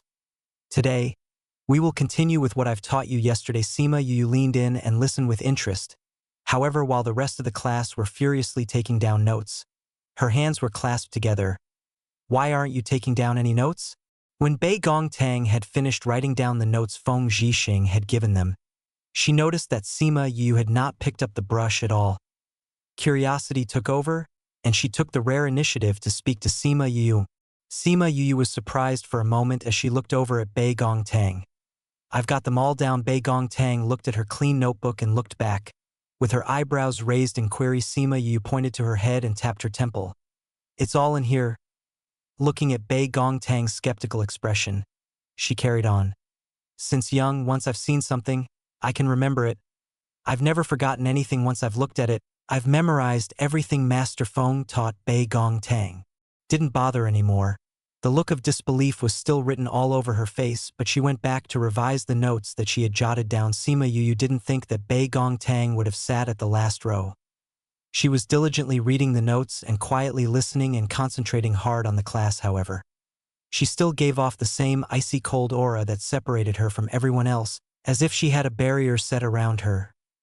This piqued Sima Yu's curiosity. What could she have experienced that made her that way? It was as if she had a deep hatred buried within, that even her eyes could not suppress. A day of class passed by without any hitch as various cultivation theories and practical lessons were conducted throughout the day. After they finished class, Sima Yu and Fatty Chu went back to their courtyard and she lightly touched her rumbling stomach. She headed straight to the kitchen. While she was cooking, she could not help but let out a small sigh and lament. She spent quite an amount of time on food. When would she be able to catch up with her cultivation? Don't worry. You can also cultivate while eating, Little Spirit voiced out when he sensed what was troubling her. I can cultivate even when I'm eating? How is it that I've never heard of such a wonderful method before? She asked. That's because you are ignorant, Little Spirit replied honestly without any hesitation. Sima Yu twisted her lips. This guy, couldn't he be a little more tactful? Well, she was an adult and he was only a small brat. She shouldn't argue with kids. She silently convinced herself as she asked. So, how do you cultivate while eating? Those plants that successfully absorb the spiritual qi in the air and store them are termed as spirit plants. They were originally ordinary plants, but some have managed to absorb the spiritual qi and store these spiritual qi within. Little Spirit explained, thinking of her past knowledge of photosynthesis, absorbing the carbon dioxide and converting it into oxygen. She could also relate to the matter of the plants absorbing spiritual qi. As long as you consume food that is imbued with spiritual qi, all the spiritual qi that were stored in them would be naturally absorbed by your body. Little Spirit carried on with his explanation. Really?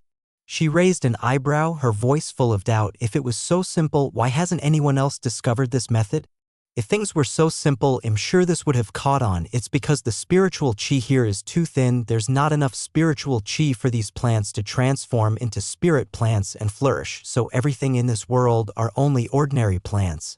So of course there's nothing special about them. Little Spirit replied with undisguised contempt. Sima Yu glared at him once she heard that everything in this world was simply ordinary plants, and she felt her blood boil as she yelled back at him. Then why the hell would you tell me all these things?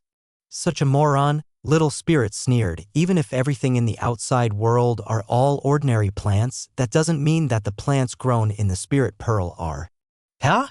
The sudden realization struck her as she bolted into her room, locked the door, and dived straight into the spirit pearl. As soon as she arrived in the familiar environment, she called out, "What did you mean just now, Little Spirit?" Little Spirit took his time as he slowly appeared before her. Feel the spiritual chi here. Sima Yu closed her eyes and concentrated. She opened her eyes excitedly as she chirped, such dense spiritual chi. Little Spirit puffed up his chest with pride. Of course, come along now, Little Spirit said as he turned around and led her along a small path. A small smile leaked out when he turned away from her. She quickly walked close to him as she looked around inquiringly to the new scene that was in front of her. There was a farm that had many various vegetables planted on one side, and on the other side were many animals. She gaped in bewilderment and asked, wide-eyed, how are all these animals here? These are all low-level animals who cannot comprehend anything despite living in such great environment enriched with rich spiritual chi. They can't cultivate to be spirit beasts, and they only know how to breed. Causing me quite a bit of hassle to control the population, he said wryly. I haven't even seen some of these animals in this world. How are there so many animals here? She couldn't suppress her curiosity and continued to ask as she looked at the huge variety of familiar animals that were in front of her. These were left behind by the former master. I have no idea where he caught them from, anyway.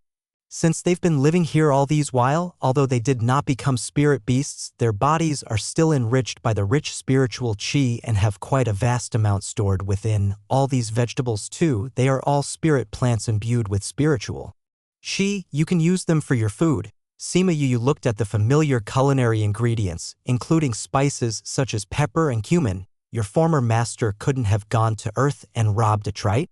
Who knows what he did? Anyway, he was a picky foodie like yourself. You can use them as you like, just remember to leave some behind. After saying that, Little Spirit disappeared. Sima Yu watched Little Spirit dissipate away, and she could also feel a trace of loneliness that lingered in her heart, knowing that he must have missed the former master. Looking at the huge stock of ingredients in front of her, Sima Yu felt an adrenaline rush as the excitement got the better of her. She could now feast on delicious food and still cultivate at the same time. When she came out of the spirit pearl, there was a burst of rapid knocks on her door. Chapter 22. Yu, are you in? After getting to know Sima Yu for a day, Fatty Chu had already dropped the honorifics and called her directly by her name. Sima Yu opened the door and saw Fatty Chu's hands in mid-air as he was about to go for another bout of knocks. What's the matter? She asked. You're in. Quick, go find your brother now. Fatty Chu let out a small sigh of relief before he rushed her. What happened? Why did he suddenly ask her to go find her brother? I was on the way back from the library when I heard that Meng Ting is looking for you and wants to challenge you. Fatty Chu quickly said, while still trying to grasp his breath. Looking for me? Yeah, she was blabbering on and on about how a waste like you do not deserve to be in our elite class, so she wants to challenge to put you in your place. All right, I've got it. Thank you, Sima Yu replied. If she really wants to challenge you, I'm afraid things will go out of hand, so it's best that you quickly go and look for your brother. Fatty Chu insisted. Why do I need to go look for my brother? This is my own problem, so I shall solve it myself. She leaned lazily on the door as she replied nonchalantly, not at all concerned at the seriousness he had perceived it to be. You may be the grandson of the great general, but the Meng family is not to be trifled with. It's the largest family clan in Mirage City. Moreover, she is the direct descendant, so she has always held her nose up high in the air, trampling on everyone else beneath her. Since she has already declared that she is looking for you, she will definitely come knocking soon. Is she very powerful? Sima Yu asked Fatty Chu, who wore a worried expression on his face. When she was 13, she had already achieved the rank of a 5th-grade spirit warrior. Is that very strong? She looked at him and asked again. Yes, for this age to achieve that, she is considered very strong. Stop dawdling now, my dear 5th young master. Quickly go and find your brother so that he can protect you. Fatty Chu could not take it anymore as he urged her. Well, if she's really out to find trouble, even if I avoid it today, she will still come back another day. But doesn't the academy prohibit fighting? She asked curiously in an unhurried manner. There's this rule, but a challenge is different. As long as the challenges are officially fought on stage, then it's allowed. Many people who have personal grudges use this method to iron things out using this method. What's more, challenges are all life and death matches where each party would sign a death disclaimer before heading onto stage. She is sure to exact her revenge on you for stepping on her leg in class earlier today. Now, the most important is to hide first and think of a plan to avoid the next one. Take things step by step. Hide? Sima Yu gave him an incredulous look as she crossed her arms. There is no such word this dictionary of mine. I Sima Yu do not recognize this word. But Fatty Chu was about to continue persuading Sima Yu when the door of the next room flung open. Wei Ziqi stepped out and looked at the two people who were in heated discussion. What happened? Fatty Chu looked helplessly at Wei Ziqi and explained that Meng Ting wants to issue a challenge to Yu. I'm trying to get him to find his brother, but he refused. That Meng Ting keeps looking for trouble. Wei Ziqi was agitated when he heard this. Fatty Chu, thank you for coming to warn me. I am very grateful for that. However, it seems that it's too late now. She raised her chin and looked at the main door as a group of students barged in with Meng Ting. Sima Yu, not bad courage you have. When I saw Fatty Chu running off to tell you the news, I was sure you've gone into hiding.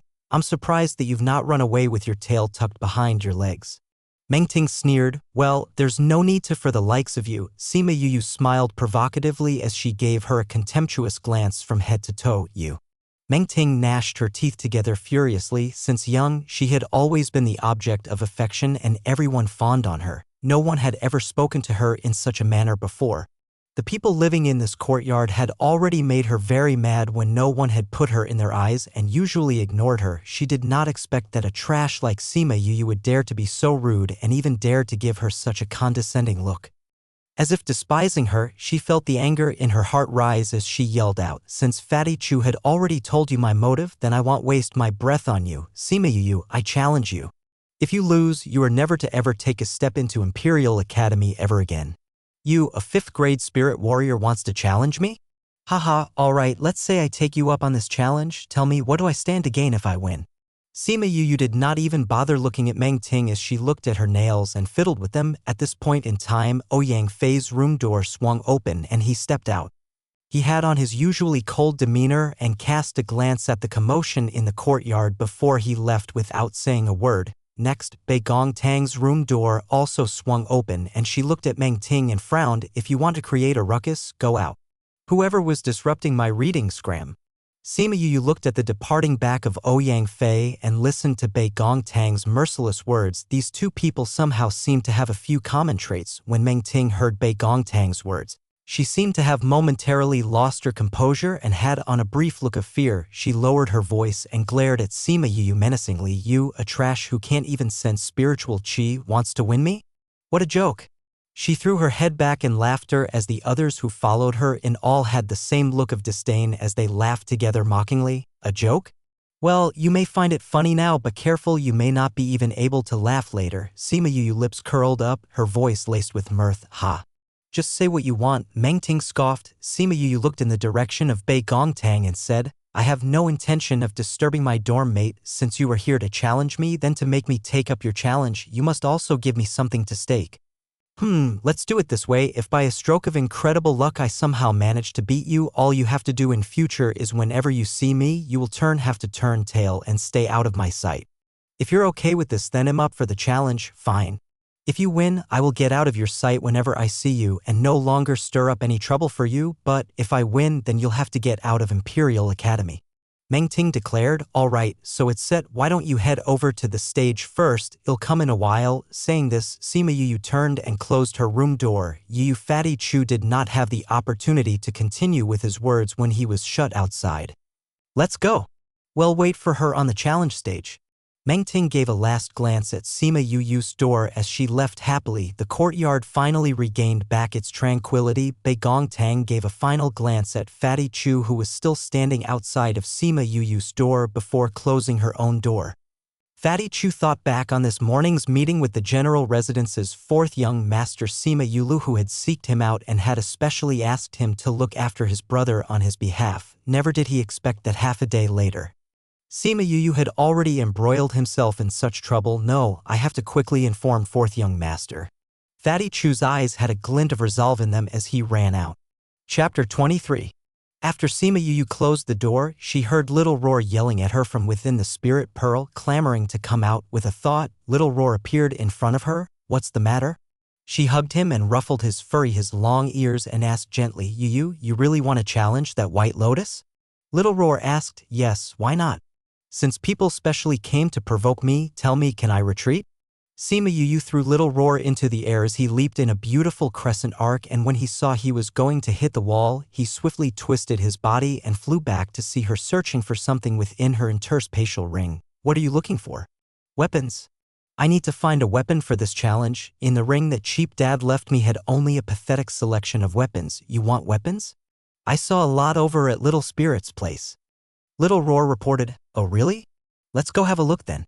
With a thought, they both entered the Spirit Pearl once again. As soon as they entered, Little Spirit appeared before them. Come with me, he calmly said as he turned and led the way. It seems he knew the reason for her arrival.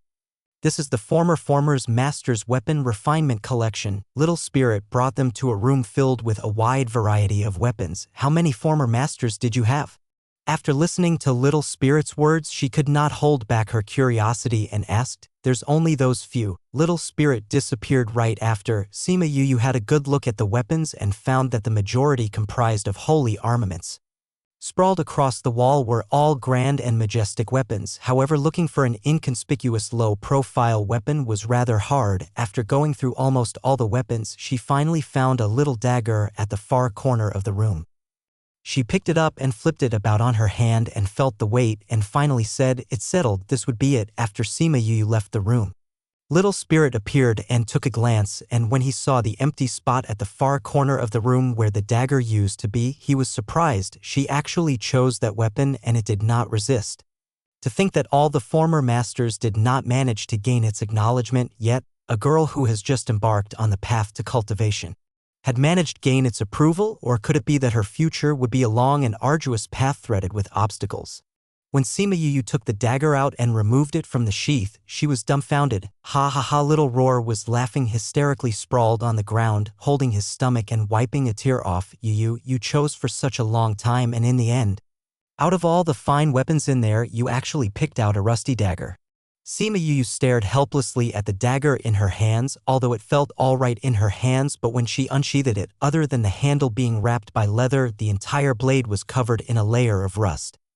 How is she going to use this for the challenge? At this time, a male student had ran to their courtyard and hollered out, Sima Yu.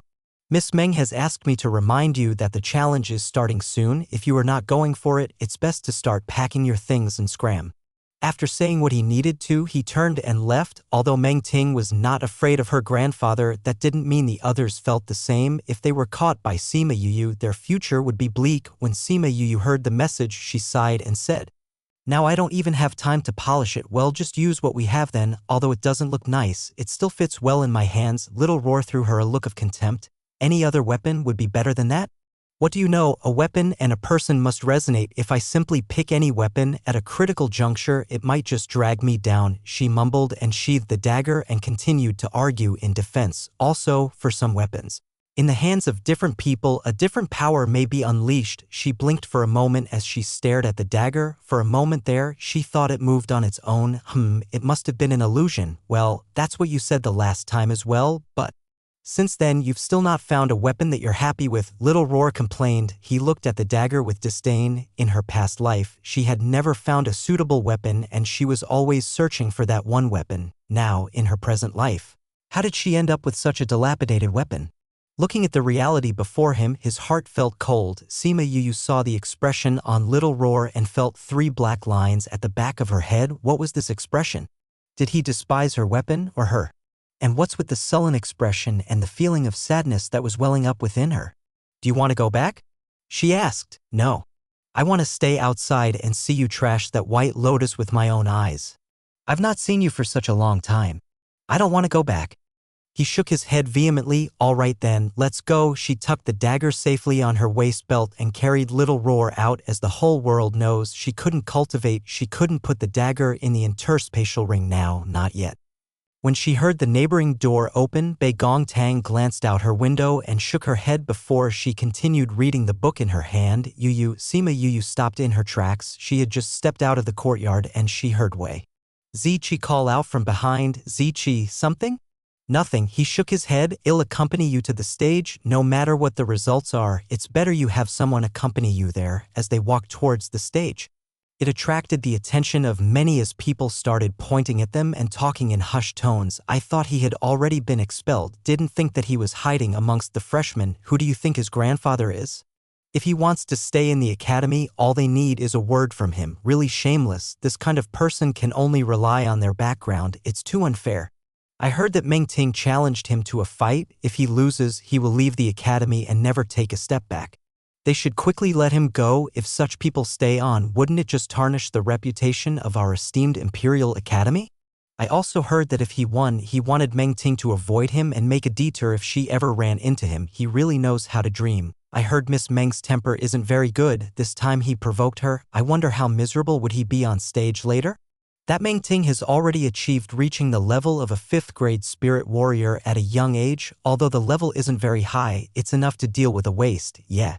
Can't wait to see him get thrown out of the academy gates. Sima Yu and Wei Ziqi were walking past, and these careless whispers and insults were just thoughtlessly being thrown out, thinking that they couldn't hear them well. However, each word was heard clearly, and Wei Ziqi flushed red with anger, but when he saw that Sima Yu walked on leisurely as if he heard nothing, Wei Ziqi could only hold it in and walked alongside. Aren't you angry? Wei Ziqi asked through his gritted teeth. What's there to be angry about? Those dogs that bite are the quiet ones. These barking dogs only know how to make noise. The best way to shut them up is using strength to speak. Challenge stage? This should be it. Sima Yu read out loud in the words that were hung on the signboard above. Before she had even stepped inside, she could already hear the noise spilling out here from inside. Seems like Meng Ting had gathered quite a number of people to watch the battle. Chapter 24. Around the challenge stage, the seats were all filled. Most of them were here to see how Sima Yu was going to be defeated. Many couldn't wait to see him being humiliated. They wanted to watch the show and see how he ran away with his tail tucked between his legs. Although in terms of status, they can't compare to Sima Yu, but they wanted to witness with their own eyes at his defeat and his expression at the moment of defeat. How is that trash still not here yet? Although they did not dare call him names straight to his face, behind his back they had a huge variety of names that was used. Could it be that he's now afraid and backed out? Another person chimed in. After all, Miss Meng is a spirit master compared to that waste. I'm sure he likely to escaped already. If that's the case, he wouldn't be so thick-skinned and appear in our academy again. Really so annoying. This trash's skin is thicker than the walls. Or else he wouldn't keep pestering Murongen. This Murongen is quite unlucky. He's been targeted by a male. The expression he has on whenever he sees Sima Yu, tisk, I really pity him, haha. This Sima Yu is going to be kicked out of the academy. Has Murongen arrived yet to witness this spectacle? Yes, I see Murong ANS group. They are seated at the front row. Everyone looked towards the direction he was pointing at, and sure enough, in the middle of the first row, Murongen and Nalan family's young miss Nalan Lan were seated together. Murong, this Sima Yu will come, right? Nalan Lan asked gently with an air of noble arrogance. Even if he does not come, I will have my own ways to make him disappear from the academy. Murongen spat out with disgust. I thought that he had already been expelled from the academy. Who knew he actually joined the freshman class after the new year started? If he dares to harass me again, don't blame me for being ruthless. Brother-in-law, you can rest assured that piece of trash won't harass you again. Nalan Chi said with an insidious smile. Oh brother, what nonsense are you saying? Nalan Lan nudged her brother with a faint blush on her face.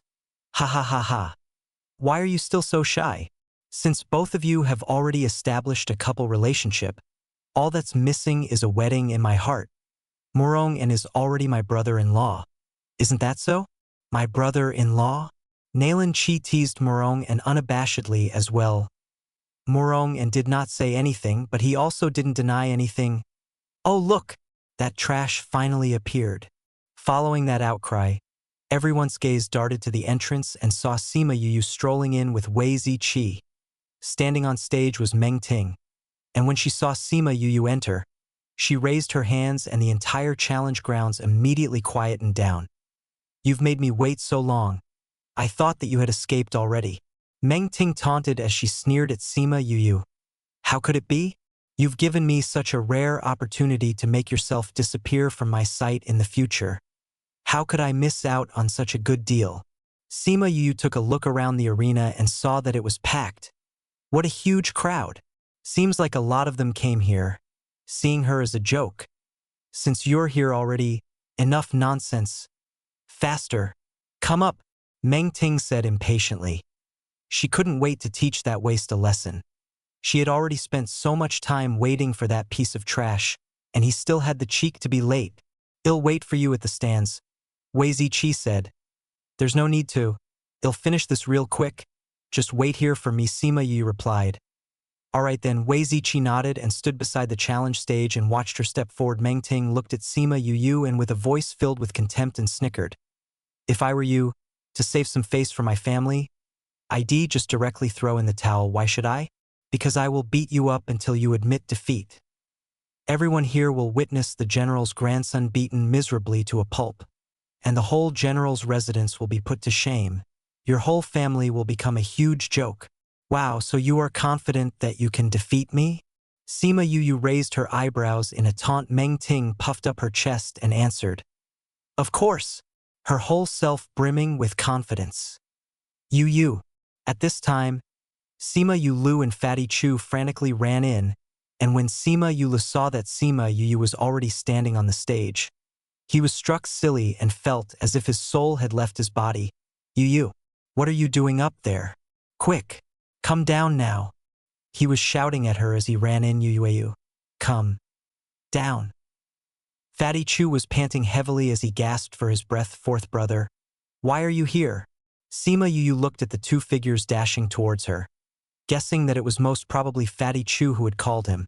Before she left, she didn't see Fatty Chu and thought that he was in his room. She didn't expect that he had actually went to look for her brother for help. This friendship, she has noted it down thoroughly. Looking at the panic-stricken two, she beamed widely and said, "Fourth brother, am now already standing on the challenge stage. Unless there is a victor, no one can step down. Unless I admit defeat, if not I can't come down on the way here."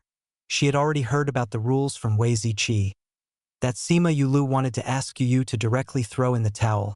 Safety was his priority. Fourth brother. Sima Yu knew what Sima Yu Lu wanted to say and stopped him. "For the reputation of our Sima family, I will not run away. And I will never let our Sima family suffer another humiliation because of me ever again." Hearing the words of Sima Yu, the people present were shocked. Was this the same cowardly Sima Yu? Sima Yu looked at the blinding smile she gave. His fifth brother had really changed. "Don't worry. Nothing will happen to me." She gave a superfluous smile next and casually gave a victory sign to her brother. She turned and faced Meng Ting. "Let's start." Meng Ting looked at the people standing below the stage and impatiently snapped. "Since you cannot cultivate, he'll let you use a weapon. Quick, bring out your weapon." Little Roar was in Wei Ziqi's arms and he was squirming with excitement when he heard Sima Yu said start. However, after hearing Meng Ting asking her to bring out her weapon, he froze and covered his eyes with his little paws, burrowing deeply into Wei Ziqi's arms. Wei Ziqi was puzzled at the little furball's reaction in his arms. Just a moment ago it was squirming in excitement, and the next moment it just stood still with its eyes covered. When Sima Yu took out the dagger from her waistband, it looked as if it was simply wrapped in a cloth. A burst of laughter broke out once she removed the cover. "Ha ha ha ha ha ha. Has the prestigious general's family ran out of weapons? Or have they gone bankrupt? Don't even have enough money to get a decent weapon? He wants to use a rusty dagger to fight against a spirit master. Ha ha ha. What a joke. This is hilarious. Ha ha ha ha ha." Boisterous laughter filled the arena. Sima Yu looked at the dagger in Sima Yu's hands and he cringed. He wanted to follow Little Roar and cover his eyes in embarrassment. This rusty dagger, could it even be called a weapon? Meng Ting was speechless when she saw Sima Yu pull out that rusty dagger. She was stunned for a moment and broke into a smile. "Tisk tisk ke Sima Yu. You have no spirit energy, yet you dare to swagger in front of me with this piece of junk? Don't tell me this rust will absorb my spirit power? Ha ha ha." Sima Yu had guessed that bringing out that dagger would have brought about such a reaction, but she liked how the dagger felt in her hand. The handle was comfortable, and she decided that when she got back later, all that blade needed was just a good polish in the face of all the ridicule. She simply brushed everything aside as noise and looked at Meng Ting in the eye. There was a dangerous glint in them as she smiled. "Let's start." Chapter 25. If she hadn't fought Li Cheng previously, she wouldn't have been so confident. Fighting him had given her the experience of fighting a spirit warrior and an insight on how they fought. She had analyzed from her past experience that they first needed to gather and condense their spirit energy, and that was her key to attaining victory. This short time frame was her window, and she just needed to grasp it well. A referee was on stage, and once he said start, Meng Ting immediately started to converge, her spirit energy on her hand. Sima Yuyu simply stood still, and everyone thought that she was scared and had frozen there in fear. After all, Sima Yuyu was a well-known trash, and when he saw spirit energy, he would be scared.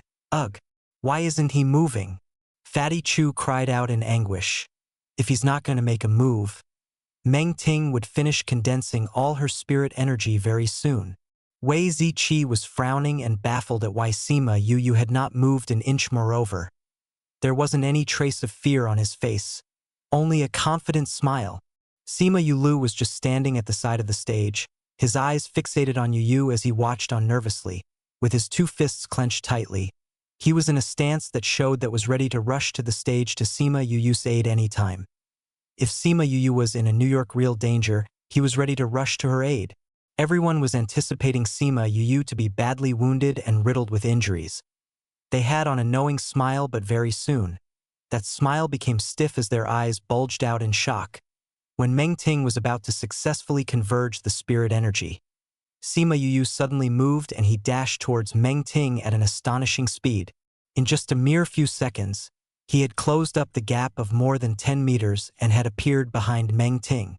The moment Meng Ting saw Sima Yuyu rush towards her, she threw her rationality behind and threw out the incomplete condensed ball of spirit energy at Sima Yuyu. Looking gleefully at the energy ball that was just about to land on Sima Yuyu, she saw him twist strangely and completely dodged the energy ball. Boom! The spirit energy ball landed on the challenge stage with an explosive boom that rocked the stage. Before Meng Ting could come to her senses and gather her thoughts, she felt something cold on her neck. "You've lost." Sima Yuyu's faint voice came from behind. Everyone was stunned silly. Sima Yuyu was standing behind Meng Ting with his hand wrapped around her shoulders, and his rusty dagger was pressed against her delicate neck. "How did you get behind me?"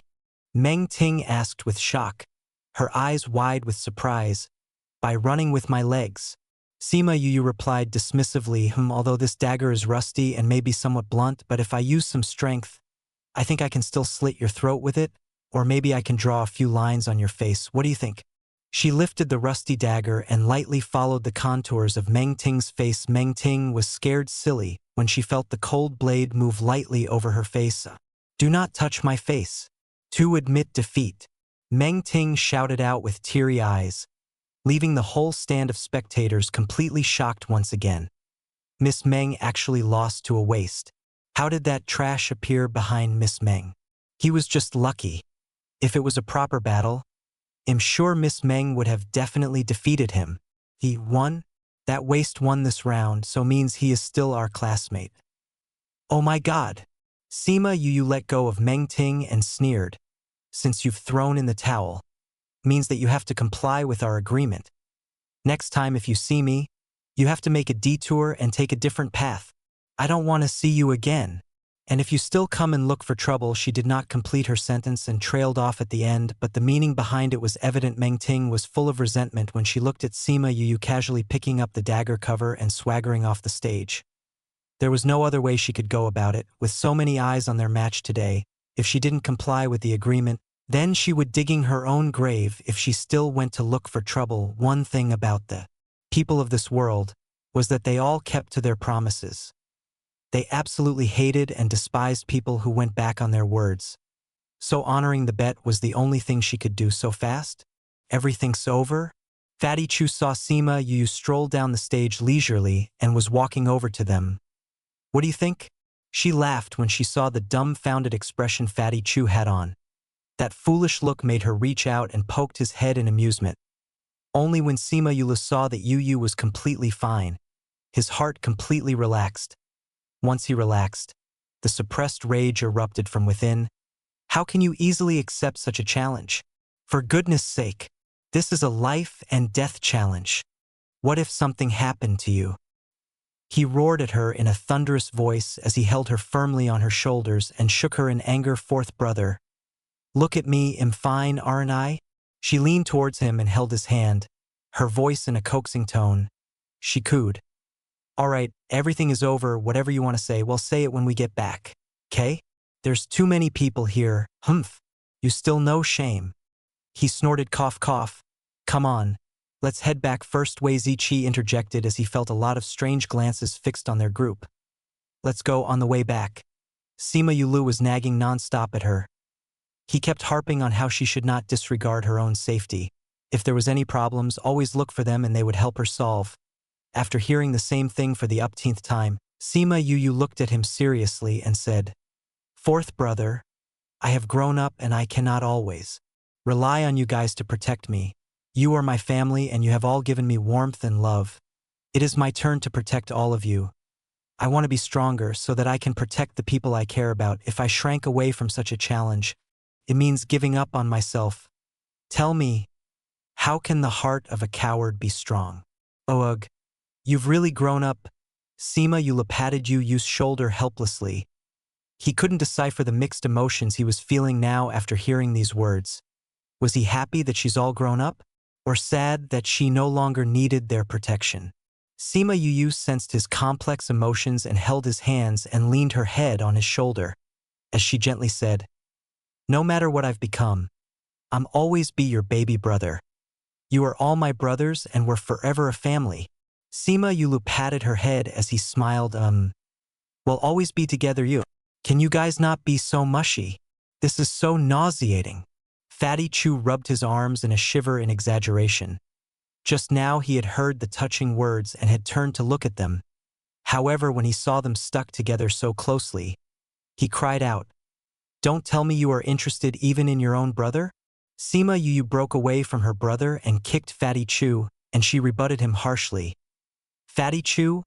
Go and die! Fatty Chu dodged her attack.